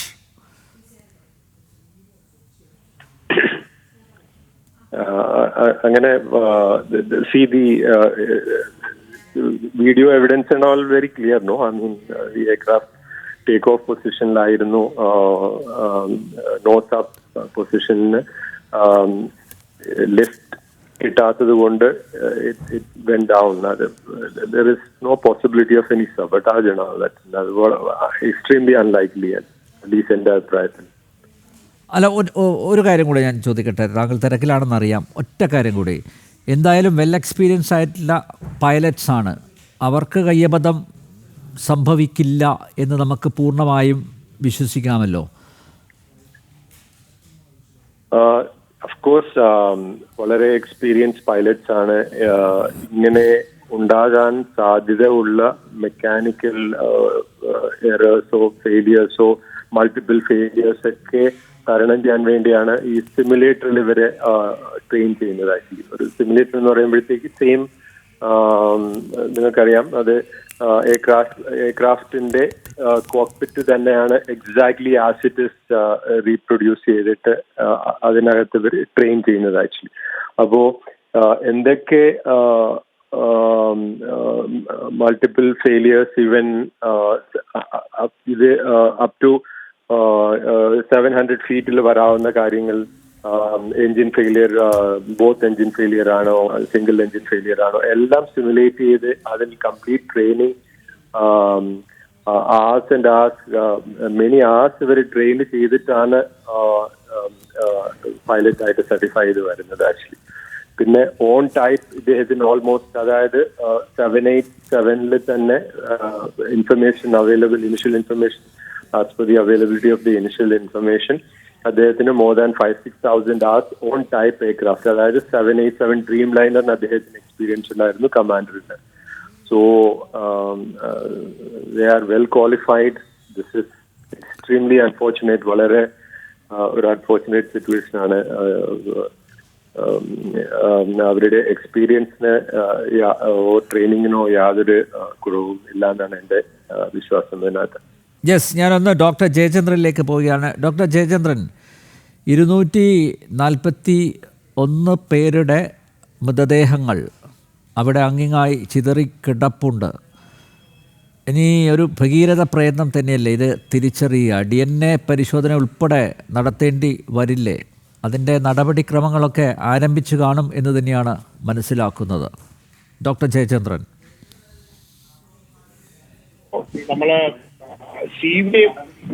Injury തന്നെ സെക്ഷനായിട്ട് മാറ്റിയിട്ടുണ്ട്. സിവിയർലി ഇഞ്ചുവേർഡ്, അതുപോലെ തന്നെ വെരി ഫാറ്റലി ഇഞ്ചുവേർഡ് ആയിട്ടുള്ള ആൾക്കാരായിട്ട് സെപ്പറേറ്റ് ചെയ്തിട്ടുണ്ട്.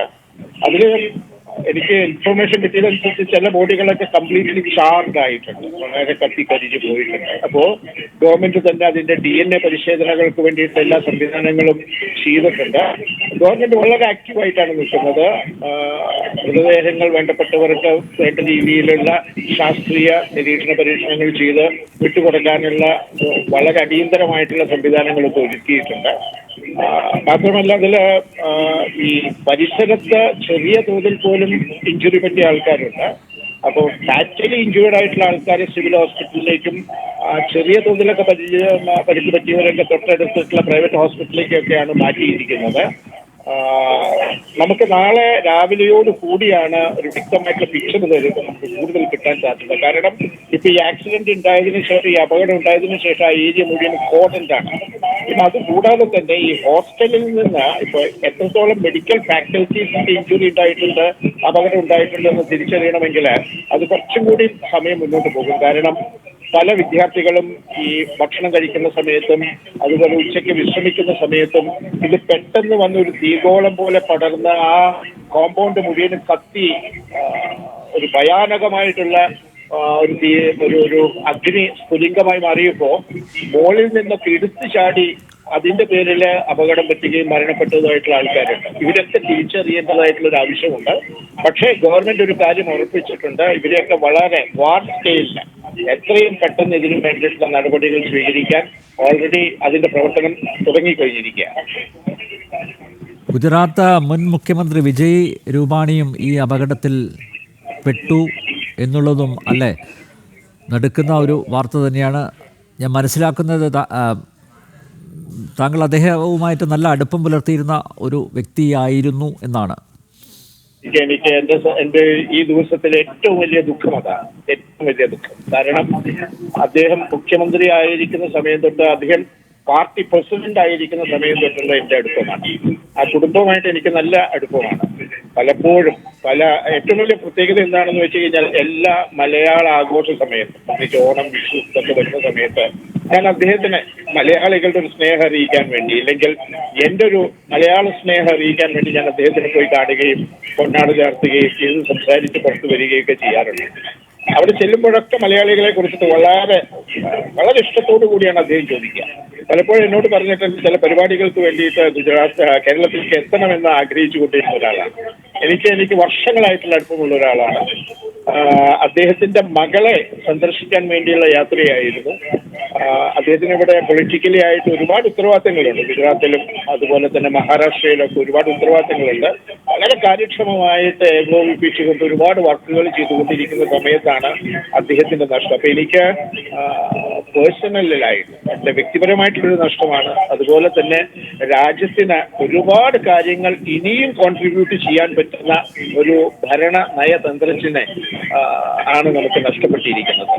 രൂപാണിജിയുടെ ഒക്കെ ജനങ്ങളുമായിട്ടുള്ള ഒരു ആക്സസിബിലിറ്റിയും അദ്ദേഹത്തിന് ജനങ്ങളുടെ ഇടയിലുള്ള സ്വാധീനം, പ്രശ്നങ്ങൾ പരിഹരിക്കുന്നതിനുള്ള അദ്ദേഹത്തിന്റെ ഒരു കഴിവ്, ജനങ്ങളുമായിട്ട് സംവേദിക്കാനുള്ള ഇത്ര മനോഹരമായിട്ട് ജനങ്ങളുമായിട്ട് അടുപ്പം പ്രവർത്തിയില്ലെങ്കിൽ സംസാരിച്ച് ജനങ്ങളെ തന്റെ ഹൃദയത്തിലേക്ക് കൂട്ടിക്കൊണ്ടുവരാൻ പറ്റുന്ന ഒരാള് ആണ് നമുക്ക് നഷ്ടപ്പെട്ടത്. എന്നെ സംബന്ധിച്ചിടത്തോളം എൻ്റെ ഒരു അയൽവാസി നഷ്ടപ്പെട്ട ഒരു ദുഃഖമാണ് എനിക്ക് രൂപാണിജിയുടെ നിര്യാണത്തിലൂടെ ഉണ്ടായിരിക്കുന്നത്. വലിയ നഷ്ടമാണ്. പേഴ്സണലി എനിക്ക് വലിയൊരു നഷ്ടമാണ്. നന്ദി ഡോക്ടർ ജയചന്ദ്രൻ, ഇത്രയും സമയം സംസാരിച്ചതിന് വളരെയധികം നന്ദി. ഞാൻ നന്ദഗോപനിലേക്ക് പോവുകയാണ്. നന്ദഗോപൻ, ഞാൻ നേരത്തെ ചോദിച്ച ചോദ്യത്തിൻ്റെ ഉത്തരം. നമ്പ്യാർ, അതായത് ഈ വിമാനത്തിൽ എൻജിൻ പാർട്സിലേക്ക് മാത്രം ഈ ബേർഡ്സ്, അതായത് പക്ഷികൾ വന്ന് കയറി അപകടം ഉണ്ടാകണം എന്നുള്ളതല്ല, മറ്റ് വിൻഷീൽഡ് അടക്കമുള്ള ഭാഗങ്ങളിലേക്ക്, അതായത് വിമാനത്തിൻ്റെ മുമ്പിലെ ഗ്ലാസ്സിലേക്ക് വന്ന് ഈ ബേർഡ് ഹിറ്റ് ചെയ്താലും ഈ ഇത്തരം പക്ഷികൾ വന്ന് ഇടിച്ചാലും വലിയ അപകടങ്ങൾക്കാണ് സാധ്യത. അത് ആ വിൻഷീൽഡ് തകരുകയും ഈ എയർക്രാഫ്റ്റിൻ്റെ കൺട്രോൾ നഷ്ടപ്പെടാനുള്ള സാധ്യതയും നിലനിൽക്കുന്നു എന്നുള്ളതാണ്. ഇതിനു പുറമെ മറ്റൊരു സാധ്യതയുള്ളത് എയർക്രാഫ്റ്റിൻ്റെ നമുക്കറിയാം വിങ്സിലാണ് മുഴുവൻ ഫ്യൂവലും വെച്ചിട്ടുള്ളത്. വിങ്സിൽ ഒരു വലിയ ആഘാതങ്ങൾ ഏതെങ്കിലും തരത്തിൽ ഉണ്ടായാൽ അതും വലിയ തീപിടുത്തത്തിലേക്ക് നയിക്കുമെന്നുള്ളതാണ്. അങ്ങനെ ഈ പക്ഷി എഞ്ചിനിൽ മാത്രം കയറി അപകടം ഉണ്ടാകുക എന്നുള്ളതല്ല, ഈ പക്ഷി വിമാനത്തിൻ്റെ ഏത് ഭാഗങ്ങളിൽ ഇടിച്ചാലും അത് വലിയ അപകടമാണ് എന്നുള്ളതാണ് യാഥാർത്ഥ്യം. യഥാർത്ഥത്തിൽ നമുക്ക് തിരുവനന്തപുരം വിമാനത്താവളത്തിൽ നമുക്കറിയാം, നമ്മൾ ജനം TV തന്നെ പലതവണ വാർത്ത ചെയ്തതാണ്, ഇത്തരത്തിലുള്ള മാലിന്യങ്ങൾ ഈ സമീപത്ത് എയർപോർട്ടിൻ്റെ സമീപങ്ങളിൽ കൊണ്ട് നിക്ഷേപിക്കുകയും അവിടെ വലിയ ഇത്തരത്തിൽ പക്ഷികളുടെ വലിയ സാന്നിധ്യം, വലിയ കൂട്ടമുണ്ടാകുകയും ചെയ്യുന്നത്. യഥാർത്ഥത്തിൽ അത് വലിയ അപകടത്തിലേക്ക് നയിക്കും, അല്ലെങ്കിൽ ഭാവിയിലും അത് വലിയ അപകടമാണ് എന്നുള്ളതാണ് യാഥാർത്ഥ്യം. ഈ എയർപോർട്ട് അതോറിറ്റി ഓഫ് ഇന്ത്യയുടെ നേതൃത്വത്തിൽ ഈ വിമാനങ്ങൾ ലാൻഡ് ചെയ്യുകയും അല്ലെങ്കിൽ ടേക്ക് ഓഫ് ചെയ്യുന്നതും സമയത്ത് അവിടുത്തെ ഉദ്യോഗസ്ഥർ പ്രത്യേകം ഈ പക്ഷികളെ ഓടിക്കാൻ വേണ്ടി വെടിയുതിർക്കുന്ന ഒരു സാഹചര്യമുണ്ട്. അങ്ങനെയാണ് ഈ ലാൻഡിംഗ് സമയത്തും ടേക്ക് ഓഫ് സമയത്തും താൽക്കാലികമായി ഈ എയർപോർട്ടിൻ്റെ പരിസരങ്ങളിൽ നിന്നും ഈ പക്ഷികളെ ഒഴിച്ചു നിർത്തുന്നത്. അല്ലാത്ത സമയങ്ങളിൽ ഈ പക്ഷികളുടെ ഒരു സാന്നിധ്യം ഈ എയർപോർട്ടിൽ എയർപോർട്ട് ആ മേഖലയിൽ ഉണ്ട് എന്നുള്ളതാണ്. അത് തിരുവനന്തപുരത്ത് അടക്കം അത് വലിയ അപകടങ്ങളിലേക്ക് വഴിവെക്കുവാനുള്ള സാധ്യതയാണ് നിലനിൽക്കുന്നത് എന്നുള്ളതാണ് യഥാർത്ഥത്തിലുള്ളത്. അവിടെ വലിയ ഈ അറവ് മാലിന്യങ്ങൾ കൊണ്ടിട്ട് തിരുവനന്തപുരത്ത് എയർപോർട്ടിൻ്റെ പരിസരങ്ങളിലാകെ പക്ഷികളുടെ വലിയ കൂട്ടം നിലനിൽക്കുന്ന ഒരു സാഹചര്യമാണ്. ഏതായാലും ഈ ഒരു അപകടം പക്ഷികളുടെ ബേർഡ് ഹിറ്റ് ആണോ എന്നുള്ളത് നമുക്ക് സ്ഥിരീകരിക്കാറായിട്ടില്ല. എഞ്ചിൻ ഫെയിലിയർ ആണോ എന്നുള്ളതും സ്ഥിരീകരിക്കാറായിട്ടില്ല. ഇത് അന്വേഷണ ഘട്ടത്തിലാണ്. ഇതുമായി ബന്ധപ്പെട്ട് നമുക്ക് ഏതെങ്കിലും തരത്തിൽ ഈ കാരണം കൊണ്ടാണ് അപകടമുണ്ടായത് എന്നുള്ള സൂചനകൾ പോലും നൽകുവാനുള്ള ഒരു പ്രാഥമിക എവിഡൻസ് പോലും നമുക്കിപ്പോൾ ലഭ്യമായിട്ടില്ല എന്നുള്ളതാണ് യാഥാർത്ഥ്യം. ഇതുമായി ബന്ധപ്പെട്ട് നേരത്തെ ഏവിയേഷൻ എക്സ്പെർട്ട് അടക്കം സൂചിപ്പിച്ച പോലെ തന്നെ ബ്ലാക്ക് ബോക്സ് ലഭ്യമാകുന്നതോടുകൂടി ഏതാണ്ട് 90% ദുരൂഹതകളും നീങ്ങിക്കിട്ടും. എന്താണ് ഈ അപകടത്തിന് വഴിവെച്ചത്, എന്താണ് ഈ അപകടത്തിന് കാരണം എന്നുള്ളത് ഈ ബ്ലാക്ക് ബോക്സ് ലഭിക്കുന്നതോടുകൂടി അത് നമുക്ക് ലഭ്യമാകും.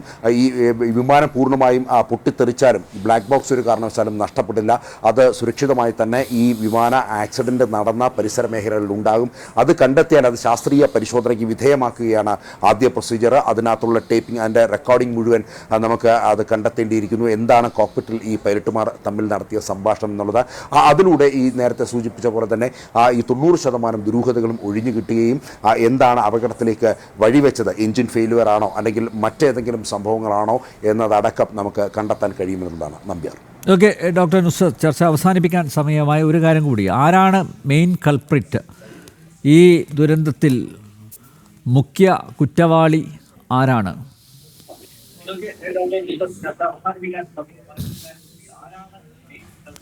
Doctor Nusrat Jahan, who is the main culprit? അതാണ് എന്തായാലും ഇത് ഒരു ക്യാപ്റ്റനെ നിയന്ത്രിക്കാൻ പറ്റാത്ത ഒരു അവസ്ഥ അവിടെ ഉണ്ടായിരുന്നത് നമുക്ക് ആ CCTV ദൃശ്യത്തിൽ തന്നെ. ഇങ്ങനെ പോയ എയർക്രാഫ്റ്റ് ഇങ്ങനെ ഒരൊറ്റ പൊക്കലിന് മാത്രമേ ആ ഫോട്ടോ കാണുള്ളൂ, പിന്നെ പതിക്കുന്നതാണ്. അപ്പൊ എവിടെയോ ഒന്നും ആ പ്രഷർ കിട്ടിയിട്ടില്ല എന്നുള്ളത് തീർച്ചയായിട്ടും ഉണ്ട്. ബാക്കി കാര്യങ്ങള് ഇതേപോലെ അന്വേഷണത്തിൽ എന്തായാലും രാജ്യം ഇത് വെറുതെ നോക്കി കാണൂല, വെറും ഒരു അപകടമായിട്ട് കാണൂല. ഇതിന്റെ പിന്നിലുള്ള എല്ലാ ചാർട്ടും ബുക്ക് ചെയ്ത് ക്യാൻസൽ ചെയ്തവരെ പോലും ഇവരെടുത്ത് പരിശോധിക്കുന്നതായിരിക്കും. പിന്നെ ഈ ഫ്ലൈറ്റ് ഹാൻഡിൽ ചെയ്ത എല്ലാ സ്റ്റാഫിനെയും ഇന്ന് തൊട്ട് വീട്ടിൽ വിടാതെ തന്നെ അവർ ചോദ്യം ചെയ്യും. ഈ ഫ്ലൈറ്റിൽ A to Z, ATC ആയാലും ഗ്രൗണ്ട് സ്റ്റാഫ് ആയാലും കസ്റ്റംസ് ആയാലും ഇമിഗ്രേഷൻ ആയാലും എല്ലാവരും ഇനി ഒരു ചോദ്യം ചെയ്യലിന് വിധേയമായിട്ട് മാത്രമേ അവർക്ക് അവരുടെ വീട്ടിലേക്ക് മടങ്ങി പോകാൻ കഴിയൂ. അപ്പോഴേ നമുക്കിത് പുറത്തു വരും. നമുക്കൊന്നും തള്ളിക്കളയാൻ പറ്റാത്ത അന്വേഷണം പ്രഖ്യാപിച്ചിട്ടുണ്ട്. പക്ഷെ അന്വേഷണം എവിടെ നിന്ന് തുടങ്ങും? അന്വേഷണം എയർപോർട്ടിന്റെ സിസ്റ്റത്തിൽ നിന്ന് തുടങ്ങണം. നമ്മളെ ബുക്കിംഗ് തൊട്ടിട്ട് ലാസ്റ്റ് മിനിറ്റ് ക്യാൻസൽ ചെയ്ത അല്ലെങ്കിൽ നോ ഷോ ചെയ്ത പാസഞ്ചർ, അങ്ങനെയുള്ള എല്ലാ ആ പാസഞ്ചേഴ്സിന്റെ ഹിസ്റ്ററി. പിന്നെ ഏറ്റവും വലിയ കാര്യം, നമുക്കതിൽ ഒരു VIP മരിച്ചിട്ടുണ്ട്. ഗുജറാത്ത് എക്സ് മുഖ്യമന്ത്രി. അദ്ദേഹത്തിനെ ടാർഗറ്റ് ചെയ്ത് എന്തെങ്കിലും വന്നോ എന്ന് പരിശോധിക്കണം. പിന്നെ അദ്ദേഹം പഞ്ചാബിന്റെ പ്രഭാരി കൂടി ആയിരുന്നു എന്നാണ് മനസ്സിലാക്കാൻ പറ്റിയത്. പഞ്ചാബിന്റെ പ്രഭാരിയായി അനേകം, ഇപ്പൊ ഞാൻ തന്നെ അറിയണ ഒരു കോൺഗ്രസ് മിനിസ്റ്റർ ഇന്നലെ കഴിഞ്ഞ ദിവസം BJPയിലേക്ക് വന്നത് ഇദ്ദേഹത്തിന്റെ ത്രൂ ആണ്. കാരണം അത് അദ്ദേഹത്തിന്റെ അടുത്തൊരു സുഹൃത്താണ്. അപ്പൊ അതേപോലുള്ള കുറെ കാര്യങ്ങൾ പഞ്ചാബിൽ ഒരു വലിയ കോളിളക്കം തന്നെ സൃഷ്ടിച്ചുകൊണ്ടിരിക്കുകയാണ് ഇദ്ദേഹത്തിന്റെ പ്രവർത്തനങ്ങള്. എല്ലാവർക്കും ഇദ്ദേഹത്തിനെ പറ്റി സംഘാടകൻ എന്ന നിലയ്ക്ക് ഏറ്റവും ശക്തനായ ഒരു BJP നേതാവ് എന്നുള്ളത് പറയാൻ പറ്റുന്ന ആളാ. അപ്പൊ ഇതൊക്കെ ഇതില് നമ്മള് അന്വേഷണങ്ങള് ഇത് ചില്ലറ കൊണ്ടൊന്നും തീരൂല നമ്പ്യാർജി. ഇത് നമ്മളെ പഹൽഗാം തൊട്ട് തന്നെ തുടങ്ങണം. ഒറ്റ കാര്യം കൂടി. നേരത്തെയും നിരവധി വിമാന ദുരന്തങ്ങൾക്ക് സാക്ഷ്യം വഹിച്ചിട്ടുണ്ട് നമ്മുടെ ഭാരതം. ആ അന്വേഷണങ്ങളൊക്കെ എവിടെ വരെ എത്തി? അതിൽ ഒന്നും ആരെയും ശിക്ഷിച്ചതായിട്ടൊന്നും നമ്മൾ കണ്ടിട്ടില്ല. അപ്പോൾ ആ അന്വേഷണം പ്രഹസനമാകുമോ എന്നുള്ളതാണ് പ്രധാനമായും അറിയേണ്ടത്. അങ്ങനെ പ്രഹസനമായാൽ പോരല്ലോ. ഇത് വലിയ ഗുരുതരമായിട്ടുള്ള ഒരു സ്ഥിതിവിശേഷം തന്നെയാണ് ഉണ്ടാക്കിയിരിക്കുന്നത്. പ്രത്യേകിച്ച് നമ്മുടെ ഭാരതത്തെ സംബന്ധിച്ചിടത്തോളം അടിക്കടി ഇങ്ങനെ കപ്പൽ ദുരന്തങ്ങൾ ഉണ്ടാകുന്നു, വിമാന ദുരന്തങ്ങൾ ഉണ്ടാകുന്നു. ഈ നിലക്ക് പോയാൽ പോരാ, കൂടുതൽ ജാഗ്രത പുലർത്തേണ്ടതല്ലേ?